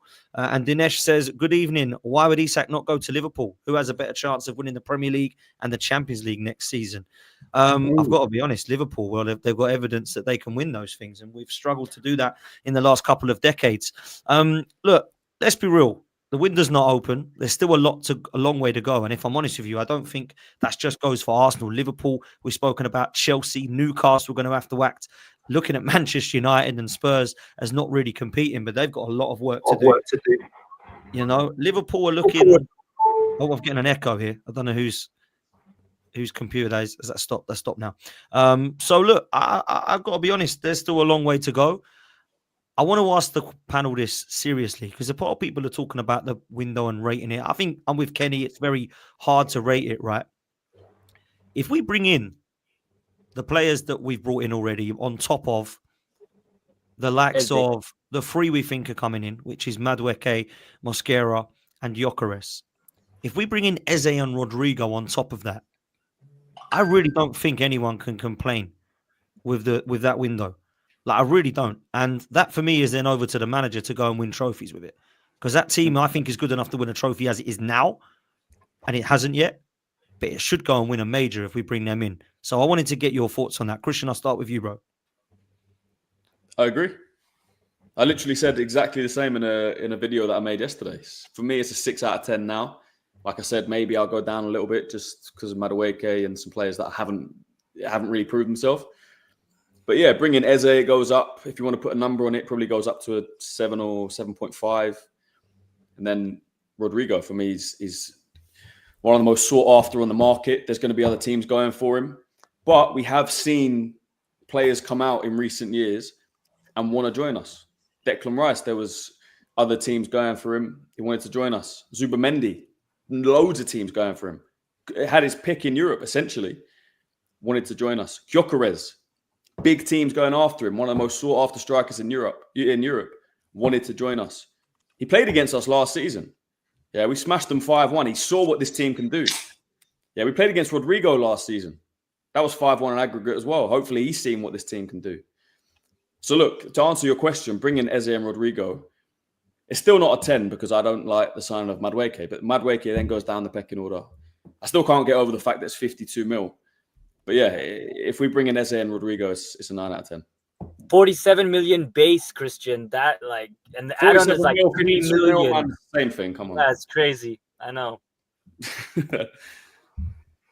Interesting. Brandon, what are you telling me? Because that'll be about 300 and something silly million. Are we going to do that, Brandon? No, I don't think we'll do that. I don't think we will do that. As Lee explained earlier, Arsenal have never dropped £52 million on a player just to sit him on the bench. So I don't suspect that we'll do that now. You know, I don't suspect we'll go and get Rodrigo. We probably will get Eze, hopefully, fingers crossed. But is it enough? I think even when let's just say we get Eze and we get Rodrigo, right? We're adding quality to the team, which is quality we didn't have. But I still think it's over to the manager regardless. Regardless of who we sign, it's over to the manager, right? Because I think we can all sort of agree to disagree that the biggest problem might still be coming from the dugout. Let's be honest. Yeah. We still don't know whether this manager can get us over the line. Even with all that quality, I'm still not sure that Arteta would be able to get us over the line. I've got to be honest with you. Because I'm looking at Gyökeres, for example, totally different profile of player to what the manager is used to playing up front. He's got to now adapt the way that we play in order to get the best out of him. Some of these other players he's going to have to adapt in order to get the best out of them. Can he do that? I'm not so sure. Then you've also got to look at the fact as well that not only have we got to change the way that we play, but you're talking about bringing in, what would that be? 7, 8, 9 players, new players into this Arsenal team, right? And they've all got to gel. They've all got to settle in and provide a certain level. I think that's a lot to ask. And that's a lot of players that have got to gel and settle in all together at the same time. Whereas when you look at somebody like Liverpool, for example, yeah, they've lost Trent. They've replaced him with Frimpong, right? Similar player, similar style, very good going forward, not so much defensively. They've replaced Robertson with Gyökeres. Similar player. Gyökeres, again, very good going forward, decent defensively as well. They've upgraded in terms of the midfield in bringing in Flowey and Wirtz.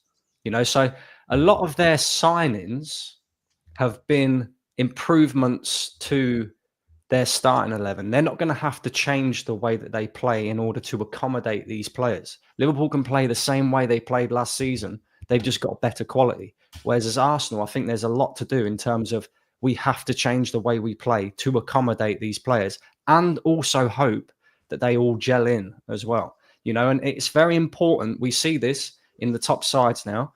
One of the most important positions is that number 6. Rodri is extremely important for Manchester City. Yeah, Gravenberch was extremely important for Liverpool last season in their title race, right? And he had a great season. Zubimendi is going to have to hit the ground running for this Arsenal team. He's going to have to. And if he doesn't, we've got a big problem on our hands. Right? Rice can also play there, just saying. Rice can. I get your point. Rice can. But the biggest worry that I have with Declan Rice in the six is receiving the ball from the goalkeeper, receiving the ball from the defence, right? He's very not very progressive with his passing. He's quite slow on the transition as well. He can get caught out if teams presses, you know. And Zubimendi, well, I haven't watched him. I'm just going off of what Lee said, who has watched him. Again, he's another one who receives the ball from the back line and is a little bit like Granit Xhaka in terms of, you know, slow in terms of his turn and progressing the ball out. He's very good if he's got the ball at his feet, and he's very good at spreading it out wide, but receiving the ball from the back line is going to be another thing, because we do that a lot in our build-up. You know, we play out of the back. So the sixth role is going to be very, very important. And I think he's a player that has to settle in, as well as Gyökeres. You know, he has to settle in. He has to start scoring goals.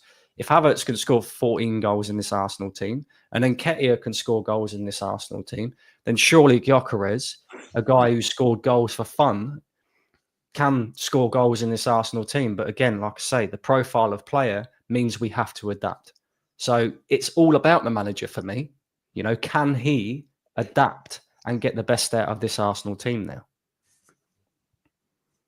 Facts. We have got rid of a player, by the way. We've let him go Sociedad for free. Yeah, but it's a player that nobody even knows plays for the team, plays for the club. So A bit like how Chelsea would probably get 14 million from him if they sold him. Probably, yeah. But we kept good relations with Sociedad. That's why we waived the compensation. Going well, isn't it? In terms of me, I think I don't realistically think that we'll sign Rodrigo and Eze. There's just no way. I think it's either one or the other, and I honestly think we only got one more signing in us after what we've done, to be quite honest.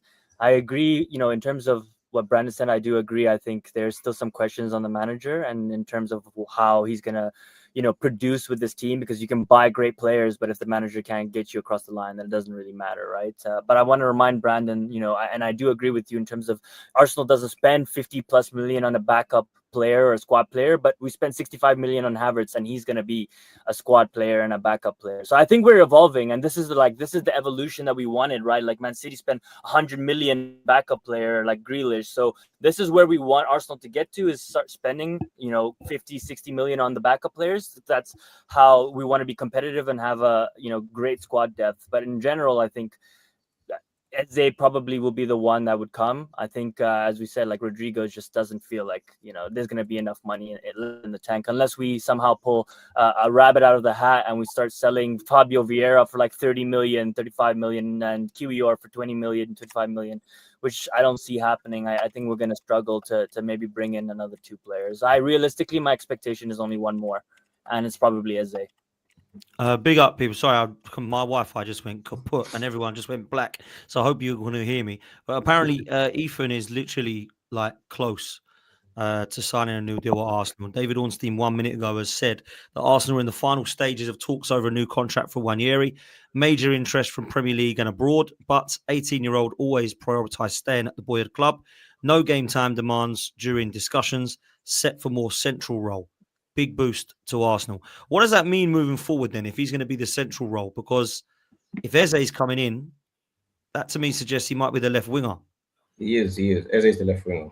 If Eze comes, he will start on the left. Nah. He will. He'll start on the left. He will start on the left. He guarantees. He will. And the only thing is what we get. The only thing I've got to think is you always complain about spending money. So if we sign players, you'll say it's not our money. Why are we spending money? But then when we spend money on Madueke, we're all worried about the fee. The fee is only an issue because he's coming from Chelsea. I don't think there's an ease. The fee I agree. that much. I don't think it's that. I don't think it's that deep. I think it's partly that because I'm sick of signing Chelsea players. Yeah, but I think it's the fact he ain't very good. And for the fee that we spent, we could have gone and got better footballers. Yeah, maybe not in this league, but from other leagues as well that are better than him for less money. Yeah, like Kudos. Like that would have made far more sense. Yeah, that makes more sense. Yeah. I'm saying, but I think the fee is not. I think we've got to kind of detach ourselves from the fee if we're going to actually sign players that we need in the squad. And I think Eze, if he does come, he's going left wing. I don't think he's coming to take Odegaard's spot. I'm more worried about the fact that Arteta is going to try and force Havertz in the team. I'm more worried about that. I'm not really focused on anything else but Havertz. Yeah, I've got a feeling he's going to try and force him in the team. That's the only thing I'm more thinking about. Like, I wouldn't be surprised if he played Gyökeres left and Havertz up top. I would not be surprised if he played Gyökeres up front and played him left. Didn't he? He done it with he played Gyökeres off the left and stuff like that. I wouldn't be surprised. So I'm more focused on. I know we're all worried about our signings and Madueke and stuff like that, but I'm more focused on Havertz. I think that's where I've got to figure out where he's going to play, because I can't. He's been training for how long? He looks all beefed up and all that. I think like. But D, sorry to cut in, mate. I see that picture earlier. Does he actually look beefed up? Oh, look at him. He's hench. He looks exactly the same, bro. It's just his posture. You know, he's been on this massive training regime. It's all his wages, Lee. He's stuck. Maybe. But another thing we've got to worry about as well. Again, is Jesus. Like Jesus is coming back. He's coming back. Yeah, Jesus will be back by this Christmas or wherever it is he's coming back, or just before Christmas. So he's going to be. I'll tell you, factoring all of these things in. Yeah, Jesus is another squad player from the left and stuff like that. So that's. I'm more thinking of it like that. Like Jesus has got to be gone, man. If I was Arteta, I would say Jesus, this year, in January, when you're fit, you get back to full fitness. We're selling you out. Right now, I take the 9 shirt from Jesus and give it to Gyökeres straight away. Not happening. I love that. You're not part of my plans, right? You're going in January. Gyökeres 9 makes so. You're saying you're assuming he's not part of Arteta's plan. That's what I'm saying. Exactly. I don't think he is. That's your assumption. I think he will be. If he still had his fitness, I think he would be, but not with these injuries, man. There's no way. I think he's going to get what they did with Tomiyasu, right? Tomiyasu was injury prone as well, but he didn't have as many injuries as Jesus. If they've just terminated Tomiyasu, no, he did. He just didn't have big injuries. Tomiyasu's been injured and longer. He's had a way shorter career. He's had two major injuries, I think. Jesus has had injuries throughout his career. Neither of them are everyone. That's what that matters. Neither of them are. Bologna, he was injured too, by the way. Oh, fair enough. But how ruthless they were. I know Jesus is on mad wages, but they got to be ruthless, man. We've seen them be ruthless with big players on big wages before. You have to do the same. Jesus is one I'd do it with. And I think just for that number, just for the number 9, to give it to your number 9 that you're bringing in. That might happen next year. It's funny that, because I thought Kieran Tierney was the most injury prone in this Arsenal team. Yeah, that's what we got told, wasn't it? That's what we got told. Yeah. They all are injury prone. They've all gone. All the injury prone players need to leave. That's the fact of it. Tierney was less injury prone than 4 other players at this club. But we are making it. We are being a bit more ruthless in getting rid of Tomiyasu and stuff like that.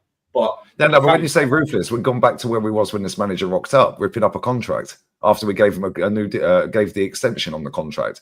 We've just ripped up Tommy's deal a year and a half after we gave him the extra year. Yeah, so like we've gone back to what we were doing when Edu and Arteta were done previously. I understand. Yeah, I get that. That's what we shouldn't have given him that deal and just binned him years ago. Hard to predict but we didn't know he was going to get injured again. Hard to predict injuries, though, isn't it? Yeah. Liverpool have inquired about Ollie Watkins, by the way. Yeah, that's what I said to my cousin. I said I see that happening. We could end up with him on loan or something. But no, I'm with Brandon, because the buck stops at the football manager. You can sign every player you can. Yeah.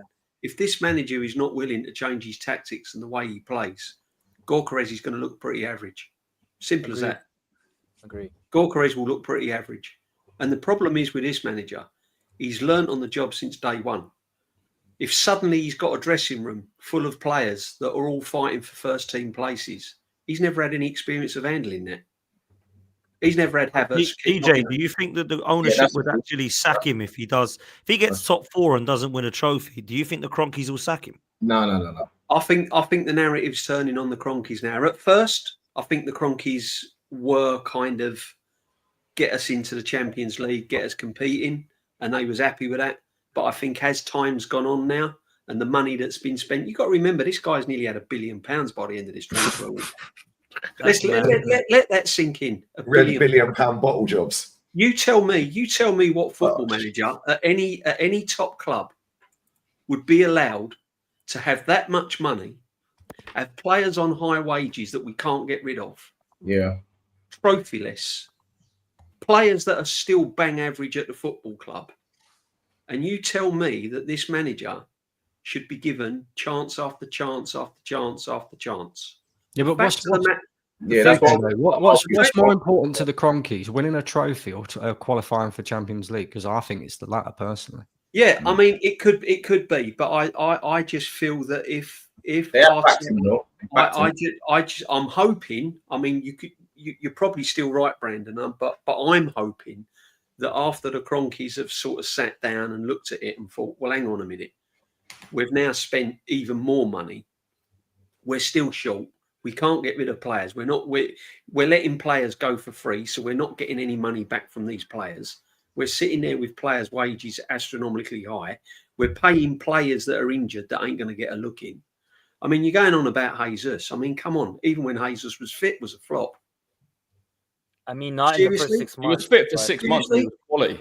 Seriously, I mean, this guy brought Jesus in. Oh, I've worked with him at Man City, and I'm going to do this, and I'm going to do that. Did we ever really see it with Jesus? And he was on 265 as soon as he walked through the door, by the way. People talk about 29's wages. Yeah, he was the start of this. Exactly. 260. He was on 90 at Man City. Yeah, and now you got Gyökeres coming in. He's looking at Havertz on 280 grand a week, and he's on 135 grand a week. And you're telling me that's a good thing, though, isn't it? That's a good thing. That's a good thing. But what I'm trying to say is, Gyökeres is going to want to play. This guy's got attitude. He down tools he's going to want to play. Hang on a minute. Hang on. Whoa. This guy's going to want to play. He's got attitude. He's going to stick his neck out, and he's going to want to play. Definitely. Right? Now, he has got to be put in. He's got to put in. And unless this manager changes his tactics, unless he starts taking accountability, unless he stops making excuses, unless he starts making up these crazy things in press conferences saying we were the best team in Europe and all this crap, and start acting like a proper manager that he gets paid £15 million for, all the signings in the world, he's not going to win this club any trophies. Because I'm looking at it, and on your art now, does anyone realistically think here that we're going to win the Premiership next season? We're winning nothing. We'll be there or thereabouts. No. Are we going to win the Premiership this season, even with the signings? Are we going to overtake Liverpool? We've just been gassing up Liverpool, and if Liverpool win this, it's game over. We should be in that. But for the length of time this football manager has been at this football club, if the business and the way it was managed and the way the money was spent in the past had been done correctly, we would have only needed one or two players and just put a little bit of seasoning here and there, and we would have had the perfect team. We would have had Ivan, Tony, and Gyökeres if business would have been done properly. Yeah, but Tony had an attitude problem, apparently. Exactly. But Gyökeres, who's down tools and said he'll waiver his fee, ain't, apparently. Exactly. But what I'm trying to say, Lee, is because this manager has managed badly and spent money wrongly in the years gone past, we are now paying for it. Now, that's why Liverpool are still favourites to win the Premiership. Yeah, 7 years of this manager, and we're still saying Liverpool are favourites to win the Premiership. That shouldn't be happening. For the amount of money he's spent, 7 years on, Liverpool should be saying, Arsenal are favourites to win the Premiership. We should be sat here with 2 or 3 Prem titles. And we should be sat here with 3 or 2. Yeah, exactly. Our biggest chance of winning a cup, whether you like it or not, our biggest chance of winning a cup next year, I'm sorry, is either an FA Cup or a Carabao Cup. And we ain't winning them because this manager bins them. And he's under so much pressure, he's got to win the Premiership. And he's brought that pressure on himself through mismanagement. No one else has done this. He can't throw them in the bin anymore, though, DJ. He can't. That's what I'm saying. He can't do it, but he will do, Dan. You know he will. Because he's going to play the likes of Norgard and Max Dowman and players like that. And that's not a diss to Max Dowman, by the way, because he looks a baller. However, yeah, this is men's football, not and this is what I'm saying. And because you've got a large section of this fan base, and I go every week, and Kenny goes every week, and Dan, you go every week, because you've still got a large section of this fan base that still thinks the sun shines out of this manager's backside because whoopie-doo, we beat Real Madrid and we finished runners-up. And he's brought us from the dark places, apparently. He's still at the club. The bottom line is, why can other clubs not accept their managers failing And yet Arsenal, we can't.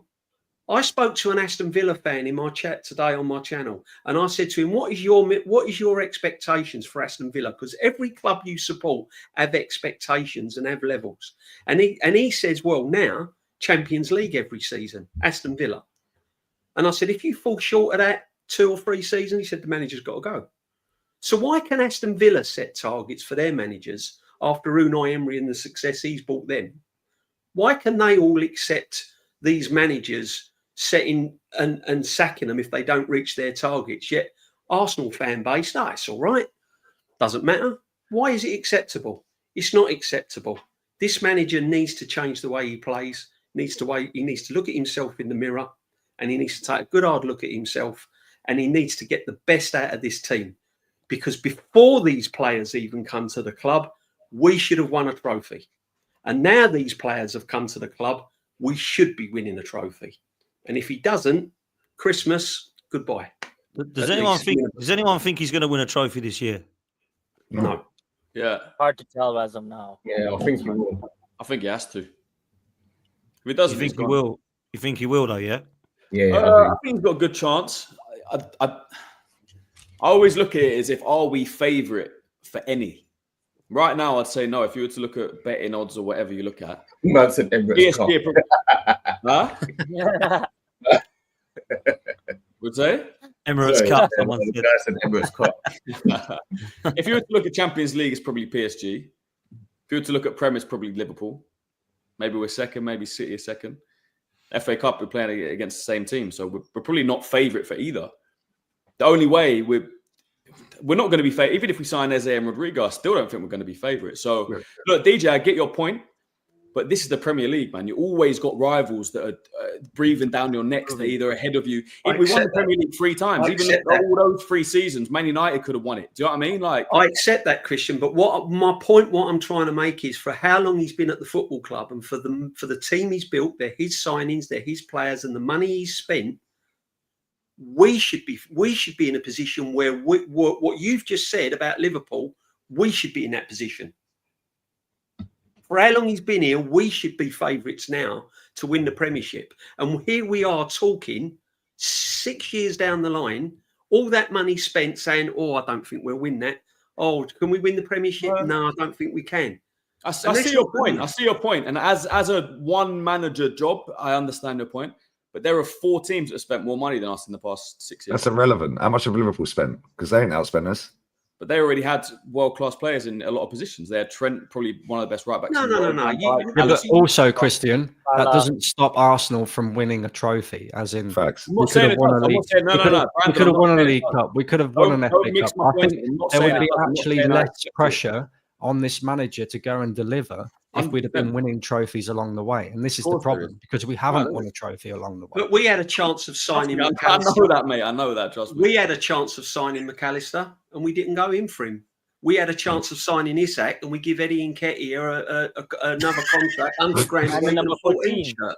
So we can't keep making excuses that teams have got world-class players when we had the chance to buy these players under this manager.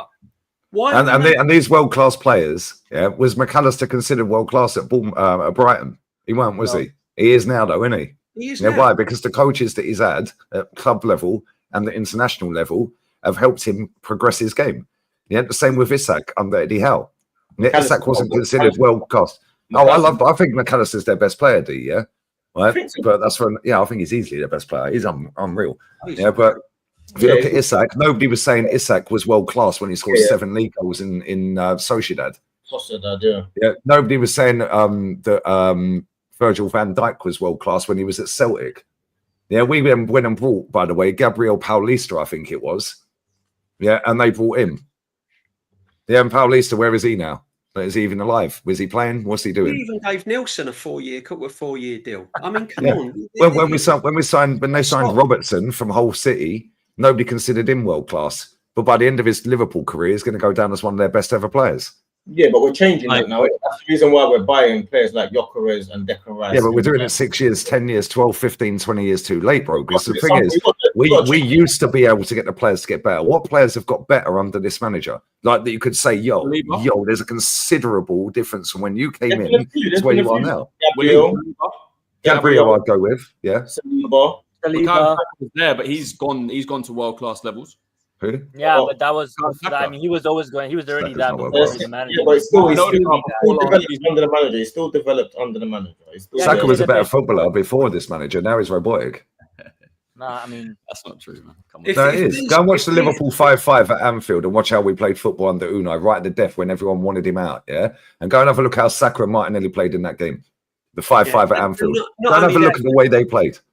Not only Yeah, that, Martinelli Lee, had best to be in that example, game the too. best example I can give you for a player that's developed under a manager is Joe Linton under Eddie Howe. Facts. As Arteta, in comparison, turned one of our players into our sort of Joe Linton. Could have Gabriel. no, I'm talking about in the attacking third. Oh, Gabriel, he's improved Gabriel, but I mean, at the end of the day, look what Eddie Howe's done to Joe Linton. Look at Tonali. Look at Bruno. They've got one of the best midfields in the Tonali Premier was League. £100 million player. Like that. Who? He expectation weren't. He was 70 million euro. Or Okay, 70 million 70. pounds. Was he 70 million? I thought it was 100. No, I no, might be 70 wrong. million. 70 Well, million. what I'm trying 70 to- million what- is what a I'm lot trying of to say money. is- You're expecting a high caliber of a player, right? Like who's already pretty much ready made for 70 million. So where's the cutoff then? How low would you have to go for it not to be a ready-made player then? What's the cutoff What fee? do you mean? In terms of price? Because I you don't say think 70 it's million price is like guaranteed they've got to come in and they've got to No, deliver. it's not and it's, guaranteed. The expectation is, I think we expect if we're signing a player for 70 million, like we did with Pepe, we were expecting him to come in and hit the ground running, not having to adjust much. and Pepe was our top goal scorer one season, by the way. Madueke's never going to do that. That's not hard. That's not hard. That wasn't really hard to do, right? Well, it was because the season before, and I think the season before, Aubameyang shared the golden boot. So the season, And then the After- season we got to the Europa League final, yeah, I don't do this whole GA thing, but the GA for Lacazette and Aubameyang was 72 GA that season. Yeah. And let's not forget, Pepe was part of the FA Cup winning team. yeah, no, And he's better than Madueke. He actually started and he was superb in the semi and the final, by the way. I'm and he's just better than saying Madueke. we're saying And then look Tonali at the improved. love that everyone's going to give to Madueke once he scores his first goal. Right, they're all going to lord him up. Oh, non-Aldinho. Yeah, I beg we give him the 14 just for banter. No, Yeah. please stop. Right, but at the Stop. same time, watch how he doesn't get vilified, and he shouldn't. It's not his fault he signed. Well, it is. He signed the paperwork, but it's not his fault that we went in for him. But look at the scrutiny and the criticism that Nicolas Pepe got at this football club. Yeah, Noni Madueke is going to be nowhere near that level with this fan base. Why? Because it's Mikel Arteta's signing, and this fan base are infatuated with him. Yeah, That's an interesting comparison as well, Lee Pepe, because everything that Arteta hated about Pepe, he's just bought in Madueke. I don't get it. And Pepe's Like- miles better than him, by the way. We're signing. Oh, no, he Oh, is. Pepe's also in the Champions League this season with Villarreal, and he's coming back to the Emirates Cup this summer. But you know what I mean, Lee? Like the attributes are exactly the same. Like Pepe's better, but Without like, the output, because Pepe had a better that's what output. I mean. So Pepe used to I used to be all right with Pepe. People used to hate liked him. Pepe, but Pepe used to actually create get and a actually chance. make stuff for us. Arteta didn't like him. I hated him, but is he going to like Yeah. Madueke then? I mean, I don't get it. But Kenny, do you think we're winning a trophy this year, bruv? Thing is, the only trophies that Arteta is going to concentrate on are the Champions League because we got close because we got to semi-final last year in the league, and I can think of two better teams than us in the league, Man City and Liverpool, because everyone's you're right. Man City, defensively, you saw evidence of their kamikaze-ness in the World Club Championships, but from January onwards, they've rebuilt this team. They've bought players, and who knows if those players haven't developed, then they're going to be a force to be reckoned with. If they still got Haaland, he wasn't his best season. He scored 21 goals. They didn't even have a great season. They got to a cup final, so you can't run it. And Liverpool, we've already gone through Liverpool already. So there's two teams that are better than us. So I don't see us winning the league. And then the Champions League, those two teams are going to be in the Champions League. And then whether we like it or not, and they're the most irritating team in London. I hate them with a passion. Not as much as I hate Spurs. I really hate Spurs. But that team, Chelsea, I don't know what sort of sorcery they have when they play in major European Cup finals And win. major European competitions. They just find a way to get there and then win it. And that's one of the reasons. Even though they haven't got the experience, I'm keeping one eye on them in the Champions League and one eye on them in the league. But saying that, we are better than Chelsea. And I know Christian going, look at that. What's he mean about Chelsea? No.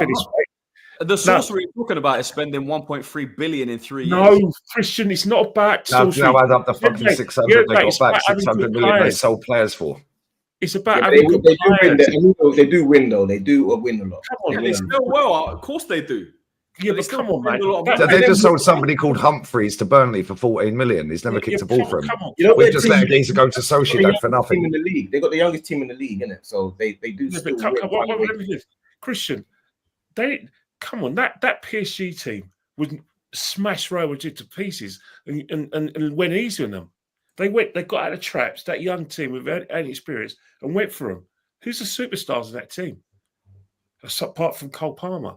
I'm not taking anything away. I think I said they win. I think the thing. Yeah, you did. Arsenal, I think the thing with Arsenal as well. I don't think Arsenal are going to go hell and leather in the FA Cup because they never do. They always go out the third round, and the League Cup depends on the injury situation. But I look at Arsenal, and even if we do get the squads, I still fit them behind the best teams in Europe and the best team in the Premiership. So, my heart would love us to win, a trophy, but my head's saying no because I do think that the manager's only going to concentrate on two competitions, which is the league and FA Cup. Let's get it right. We're the third biggest club in the country. We should do, but we shouldn't neglect the FA Cup and the League Cup. However, because we should have won the league in 23 and 24, and we went deep in the Champions League next season, the temptation for Arteta to concentrate on those two tournaments is too great. I mean, if I'm putting my head into Arteta's head, I get it why he would want to do that.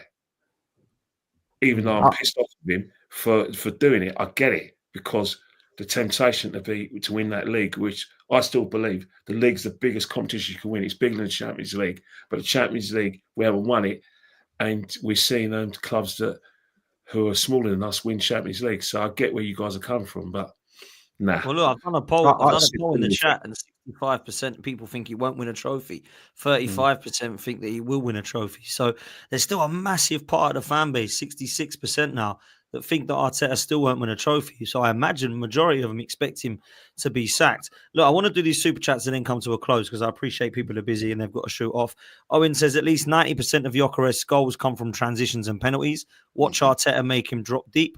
If Liverpool get Isak or Rodrigo, 95 points minimum. Crikey, I mean, that's going to win anyone in the league, 95. Scott says Arsenal are the top 4 race next season. I know Lee was talking about that. Or are we? Sejal says, why not buy... who? Do you know who that is? Lee. Pablo Torre from Barcelona. He was extras too much in midfield, better than Norgard for sure. By the way, 5 million to Mallorca. There you go. Market opportunity, guys. And I bet he's on about $5,000 a week. Market opportunity. I don't know who he is or if he's any good, but there we go. He's for 30 mil. Yep, yeah, another market opportunity. That was. Diju says you lot need to stop saying Berta's cooking and then saying it's a 4 out of 10 window. Makes no sense. We need Rodrigo and Eze on top of what we have to keep. I think everyone. So it's only a 4 out of 10 because of the way we're actually conducting business. We're getting it done like that. Yeah, it's not the actual amount of it's the amount of players, but not the quality of the players. But he's getting them done like that. Like they're coming in rapid. We ain't pissing around until deadline day. Yeah, but I agree with him. We do need a lot more. Yeah, of course we do. Owen says part of the reason we won't buy Rodrigo or other world-class players is we sell horribly. That is facts. Liverpool can sell Diaz, Nunes and Elliott and then throw that on Isak. The strategy like that is something Arsenal lack. That is so true, by the way. We're still trying to beat Oxlade-Chamberlain and back in 2016 or whatever it was for 35 M's. It's ridiculous. And you know what's funny here? In the top 5, Anelka and Overmars are in it. That's the real reason Berta's here is to improve on us getting players out. That's the real reason he's here. He's not here just to get big names in. He's here to But get I think now Well, we're in a good place that if squad. we're gonna sell any of the players in our current team, like we're saying, Martinelli, Odegaard, they're all gonna be the highest, assets that we've sold. So I think now we've done this whole rotation of all the crap that we got rid of. We still have some crap that we still need to get rid of. He's not But going I to do think that from this next summer. season- Don't call Martinelli an asset. Stop calling Martinelli an asset. But he is an asset. He is not an an asset. He's not not. an He's not. asset. Berta's An not going asset. to do that this summer. But Berta's not going to. Yeah, we're not going to do that this summer. It's going to be the next summer. Too many of these players are on high wages. I think where else we need to start becoming a bit more smart. Like Chelsea, for example, right? Everybody talks about how much they spent. Lee just pointed out the fact that they made 600 million. We've given them 200 million of that 600 million for the players that we bought off of them. And the fact that we, gave them Amari Hutchinson and then they sold him for 25 million 12 months later. But we'll forget about that. Chelsea's mainly makes their money off of the youth players that come through the academy or the players that they sign as market opportunities on the cheap and then sell them on for big money. I think Arsenal really need to start utilising these players that we have coming through the academy. And if they're not good enough, sell them on for money. Instead, we're giving them away to Man United for free and we're giving them away to Chelsea for free. Like, what are we doing here? Like, that's where we need to start generating money. Agreed. And then, of course, players that are in the first team, we need to get that wage structure back down again because it's far too high. It's ridiculous. And then we could start having assets that we can actually sell and make money on. But, 52 million on Madueke. Are we making money off of him? No, probably not. You're right, Brandon. We're not going to make that money back. So when you look at it now, why spend the money if you're not going to be able to sell him in 3 years' time for 65 or something? Yeah. But we don't know. If he hits the ground running and stuff, we might be able to break even. I don't know, right? And we're expecting that players' prices are going to continuously go up every year. But I hear your logic. Like, I don't We think make money off Gyökeres. We make money off Gyökeres. Or we can build another he's armory. That's what we've 27. banged out. Make money. Let's That's a not. good Let's question. get We make money Gyökeres off in. Gyökeres. I don't made think us the plan is to sell him though, right, Kenny? Like we hope that he's going to stay for the next 4 or 5 years, and by then it should be the tail end of his career, and then he'll probably go to a smaller league, right? So, whereas Madueke is very young, so you would want to sell him in 4 or 5 years if you want to make money and hopefully get something back. Here's one for you then. Realistically, what game time is if we bring in Eze and players like this? What realistically game time is Ethan Nwaneri going to get under this manager? Because he clearly didn't rate him last season. Yeah, I agree. Right, so why can't we cash in on Ethan Nwaneri? Why can't we say to Ethan Nwaneri, sorry, you're not having a contract. We're going to sell you for like 40, 50 mil. They won't do it though, because Arsenal traditionally like to keep the young players. The thing with Ethan Nwaneri, I'm a big fan, but unfortunately, the problem he's got, and is people like me saying, you know what, your mate over there, who's a few months older than you, kicked the door in and made himself an international. It's up to you, mate, because he will get games. Trust me, injuries is an inevitability when it comes to football. Ethan will get chances. I think he's going to have to take them. He's going to have to adapt to this manager because he's the man in the possession. If we get another manager who has time to develop players and has time to bring them on and bring out their sort of creative talents, then that could happen. But because he's only 18 and he's going to get games. There's 4 competitions this season. Obviously, he'll get we want to go games. deep in them. We want to win them. So I think he will get game time. I understand if we're bringing in Eze, Rodrigo on top of Madueke, we've got Martinelli that stays, Saka, Odegaard. I get that people might look at it and go, where's he going to play? But let him kick the door in like his mate did. His mate kicked the door in. Let him do it. Exactly. Yeah. And I think Ethan's good enough as well. So I think that for me, he's better than Madueke. I think he's better than, from what I've seen, I think he's got more potential and certainly playing better than Trossard, Martinelli and Odegaard. So that's also why, though, Dan, I don't think we're going to get Rodrigo. I don't think we're going to go for Rodrigo. No, I don't think so. I don't either. Yeah. People are thinking that Madueke is going to be back up to Saka. Let's say that is the case and we're going to give Ethan more of a central role. Well, then we've only got room for one to come in on the left. So that's got to be either Eze or Rodrigo. So we only get one. Do you know what I mean? Yeah. Or Madueke plays on the left, and then you've got Martinelli there, for example, and then you've got Ethan and as Saka's backup. And then you bring in an Eze, and you've got Eze as Martin Odegaard's rotation. That's why I think we're not going to get 2 more. We'll only get 1. because then you will start to affect this kid's playing time. And really and truly, his breakout season last season, what did he score? 10 goals in all competitions. Yep. Do you know what I mean? And yep. This is where it's like, DJ, I get what you're saying about selling Ethan to make a profit off of him, and it makes sense from that standpoint. But Arsenal fans would be in uproar if we sold him purely and simply because we would have replaced him with Madueke.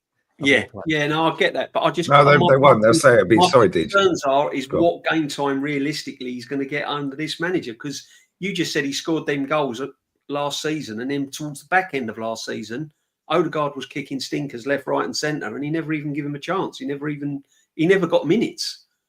Even Wanyeri towards the end of last season didn't get any minutes. About this, DJ. Arteta doesn't rate him as a central player. Odegaard was out for how long? Everyone was calling for it. Play Ethan in the 10, play him in the midfield. And he didn't trust him at all. When Saka was out, then he trusted him for a bit. As soon as Saka was back, I'm with you. Yeah, that's my concern. 100%, which is why I'm surprised that he's staying. Because I heard that he wants game time, he wants a pathway. For me, there's no pathway for him into this team right now. No. There's no pathway to start right wing, because Saka's probably if Saka stays, he's got that lockdown for 5 years. And Odegaard's not being dropped, and it looks like if we bring in Eze as a 10, and essentially Arteta doesn't trust him as a 10. So what is the pathway? Choice. I don't see it. And by the way, if I'm honest, if Arteta plays Madueke and doesn't drop Odegaard if he's having stinkers, then I'm sorry, Ethan's got to look at the manager and go, what's going on here? Like, where's my chance? Because for me, I think there is a chance for him to get in the team. The reason we're saying there isn't is because of the manager. It's not because Ethan's not good enough. It's because they don't believe that the manager's going to go, well, I know we just spent 52 million, but yeah, sorry, Ethan, you're going to go ahead of him. He ain't going to do that. He's going to say, right, Madueke's next. You got potentially Eze instead of Odegaard, and you've got Martinelli, and if we bring in another left winger. So you're right to have concerns, but Ethan, I think, is good enough, and I don't know if the manager believes he's good enough. Dan, he won't sign a new contract, right? He knows this now. He's seen that Madueke has come in, so he's obviously must be having those conversations now to understand where his position is, right? Otherwise, I think maybe we loan him. I agree, there's no space, and I do think that Smith Rowe was treated the same way, right? Smith Rowe was also not playing when he was available, and everyone was questioning, like, why? We need him. We need that spark. I said he was an Emil Smith Rowe. Maybe he does. Maybe he signs and then he goes out on loan for the season. But again, he's got to be somewhere right for him. But look, this is the last super chat before we close. Taron says, just before, can't we use Havertz similarly to a Joe Linton now that he's bulked up? Oh my God. Don't rate him. Sub him on for the 20th minute each game and create nuisance. Look, Kai Havertz is a squad player. I don't want him playing in midfield though. Yeah, if you lump him up top for the last 20 minutes and give us a different dimension, or if you start him in a Carabao Cup game, fine by me. I don't particularly want him here, but I understand that he's going to be here. I don't want to be seeing this guy in midfield. Does anyone think he's actually going to be playing in midfield next year? Wouldn't surprise me. We're going to have Sociedad's 2019 midfield at one point as well. Marino, Zubimendi, and Odegaard. Yeah. At least they won a fucking trophy. Yeah, you know what?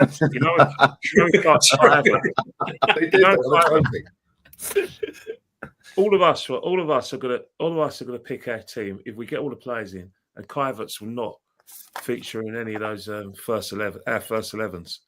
Come Old Trafford, he'll feature in the first 11 somehow. Facts. And that's the thing. Kenny, they do this all the time on Twitter. I see these little graphics all over Twitter all the time. Oh, look, I'll start in 11 and the squad depth, and then they put one player in 4 positions.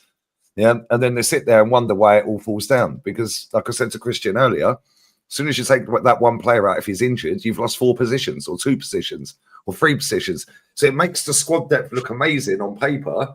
But as soon as you get 2 of them players out, you've lost 6 positions. Yeah, and that's why I don't do it. I look at it and I go, the bench ain't fixed. We've still got Zinchenko here. We've still got Trossard here. We've still got other players here that shouldn't be here. Kivior.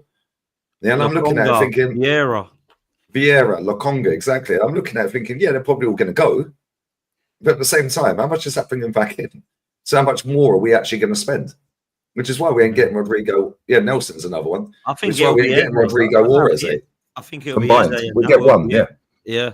I think Eze will happen, but I just don't think it'll be anybody after that. But listen, if it doesn't, Dan, we'll probably end up giving Vieira a pay rise and keeping him. Oh, please don't. Can you imagine? Yeah, but the thing is, Dan, though, The thing is, Dan, though, the sums don't make sense to me. The sums, you're talking about all this money we're spending, and I'm thinking, hang on here, are we either going to have to sell players, or next season, if we haven't won anything, we're not going to be able to spend any money because Like we did last year. Next season, because of what happened. Look what happened in August 23. We spent a shed loads of money. The season afterwards, there was more outgoings than actually acquisitions because of the money we spent before. That's what I'm trying to say. The sums don't make sense. By all means, spend that money, but who's going out? Where are you going to get some of this money back? Because it's going to affect other transfer windows. Yeah, no, you're right. Look, the sums are mad at the moment. If you look at Eze and Rodrigo and Gyökeres coming in, I know that's the dream and people don't think it's happening, but if that was to happen, it'd be 349 million that we'd spent. Now, there is nobody that can tell me that he's not been backed if that's the case, that's for sure. But I think you're right. Eze is probably the one that is going to come in after Gyökeres, and I don't expect anything to happen. And even that, Dan, have been like 260 million. Exactly. Just Eze. Oh, let's not get it twisted. If Rodrigo doesn't come, it's not like, well, he hasn't had enough backing. Trust me, he has. It's $1 billion. I wouldn't worry too much about next summer either, because Arsenal will always have enough money to buy a bum from Chelsea, so you can guarantee that'll happen. Don't rule out another Chelsea scrub coming in before this window ends. No way. We can't get Rodrigo, so we're going to get Jackson. And listen, let's be real. He ain't a striker. He's a left winger. Exactly. Yeah, he's played left winger for Real. Yeah, it wouldn't surprise me one bit if we signed Jackson. Imagine? We've not had a last minute loan signing disaster yet. We've got that to come. It is Arsenal. Rashford on loan. We've got a loan. If we don't get players. Antonio from West Ham or something. I read Antonio. Bring that guy. Him straight up. I'll take him. He's great. He's a great player. Honestly, I'm exaggerating, but we haven't had our last... Yeah, Kenny. Yeah, it's his leg all right, mate. I want to see the X-rays. That's another question. If we're going to West Ham, I want Jarrod Bowen. That's the only one I'll take. So underrated. Like I don't know why he's not being linked anywhere. Because he's so underrated, bro. He really is. But look, because he ain't got a fuck ton of zesty tattoos all over his neck, and he ain't, and that's what it is. And people don't fancy him. He's just a plain Jane from Essex, isn't he? Hey, I love him. That's all it is. Always he ain't selling shirts, is he, Lee? Nah. The girls wouldn't love him. The boys wouldn't love him. Who's that? Jarrod Bowen? Yeah, they won't fancy him, Kenny. They fancy Sesko. How much do you guys think he's worth? He's got Danny Dyer. He's got Danny Dyer's daughter, isn't he? He's probably worth like 60 million, which is like 8 million more than Madueke, or 65, right? Yeah, we should have bought him. He's a baller. Should have bought Jarrod Bowen instead of Madueke. Yeah. What about Anthony Gordon from Newcastle? 100 million, so expensive. Well, there's other players. I'm surprised we'll be here all day otherwise if we're just shouting out players. But there's so many, and I think that proves. Go on, bro. No, you just said if we bought in Eze, it would be 330, 340, 260, something like that. Worked it out. It'd be 250 or 260 with Rodrigo. Yeah, 260, but with Rodrigo, it's 350. Okay. No. So what I'm saying is, if we get Rodrigo on top, then it works out 349 if we bring everybody in. So we ain't spending that money. Nah, it's not I happening. don't think we're spending that much, man. I mean, I'd love to say that we will. Madueke's killed it. Madueke's killed your left winger. Madueke has prevented that. I think there might be a player that I've added on there though as well to make it 349. I think this is if I tell you what it is. It's if we sell Kivior and Zinchenko, who's both rumored to go, and we bring in Yoel Harto. That's what it is. It'll be 349 then. That's what it is. Yeah, it's about 190 at the minute if all these deals go through. And then we get Eze, it's about 60, isn't it? Yeah. So about 250. Either way, it's mad. It's mad money we're talking. It doesn't matter if it's 300, 400, 200. Still $1 billion, Dan. It's still unbelievable amounts of money. $1 billion in 5 years. Come on, man. It's crazy. You've got to be winning trophies with that. But listen, make sure you're following every single one of these guys. We're going to redirect you to Lee Gunner. He's about to go live now as well. So big up to Lee. Make sure you're following him. Make sure you're following DJB on your new channel. DJ, what you got coming up? Yeah, just got a few things. I'm with DG tomorrow. Deluded, me and Kenny do our Wednesday show with Deluded. Just doing some random streams at the moment. Obviously, here, there, and everywhere. Pop up there again. So yeah, all good, man. All good. Love that. Make sure you're following Ken on Instagram. Kenny, I got a confession. I watched the cricket yesterday and I actually enjoyed Excellent. the last bit of it. Excellent. You must have been I an saw the education. last wicket and I was getting excited. Oh, I'm thinking, man. what's wrong with me, man? I told you, you got to watch the cricket. Cricket's a gentleman's game. It's a good game to watch over the summer, especially Test cricket. If you want to learn anything about cricket, don't watch that garbage they call 100 or T20 nonsense. Watch Test cricket. Hey. Saying that, I'll be opening Middlesex Fresh Surrey tomorrow in a cricket. There you go, see. There you go. In a sort of T20 blast. Big up. Make sure you're following Kenny Ken on Instagram. African Gooner, Busy Boy on Twitter or X. I keep calling it Twitter. How can people follow you, bro? Yeah, you can follow me on Twitter, X, or Instagram at African Gooner. Thanks, Dan, for having me. You can't miss him in a gal. Him in a gal just got basically like the quickest thumbs in the Arsenal fan. Always on Twitter, mate. Him in a gal. I think there's more than me and a gal, to be fair. But no, you two are hot on the press, mate. If I want to know anything about Arsenal, I'd just go on my Twitter and follow you two. You come out of That's the incentive. That's what I work hard for every day. Nah, big up, bro. Thanks for coming on, man. And Brandon, big up, man. Got new equipment and everything today. No more dodgy Wi-Fi. Big up to you, bro. No more McDonald's Wi-Fi, bro. So we're here. We're here from now on every week. No missing shows this time, bro. Oh, I love that, bro. Christian as well, bruv. What you got coming up, man? How can people follow you? I don't come on to plug myself, man. I just come on because I enjoy talking about football. But yeah, search my name if you wanna if you wanna find me. Yeah, some exciting stuff behind the scenes. But yeah, 100% there is, man. Big up to you, bro. And thanks, everyone. We're going to send you over to Lee Gunner. Make sure you hit like. Make sure you subscribe. Should be 1,000 of likes in here. There's well over 2,500 throughout the majority of the show. So go show Lee some love as well. Lee, what you got coming up on there? What you doing? Emergency stream, is it? Gosh, yes, we need more. We need more. So yeah, I'm just going to be waffling for about 3 hours. I'm going to phone my missus now. I'm going to go live. If anyone wants to join in, you're fully welcome. Any of you guys, if you want to jump in, fully welcome, or I'll just sit on my ones. I'm good. Legend, man. Listen, if you fancy joining, then get the link and jump on with Lee. And look, we'll see you over there. Take it easy, people. We're out of here. Big up, then. Thank you very much. Cheers. Big up. Thanks for having me on. big up. See you tomorrow, Kenny.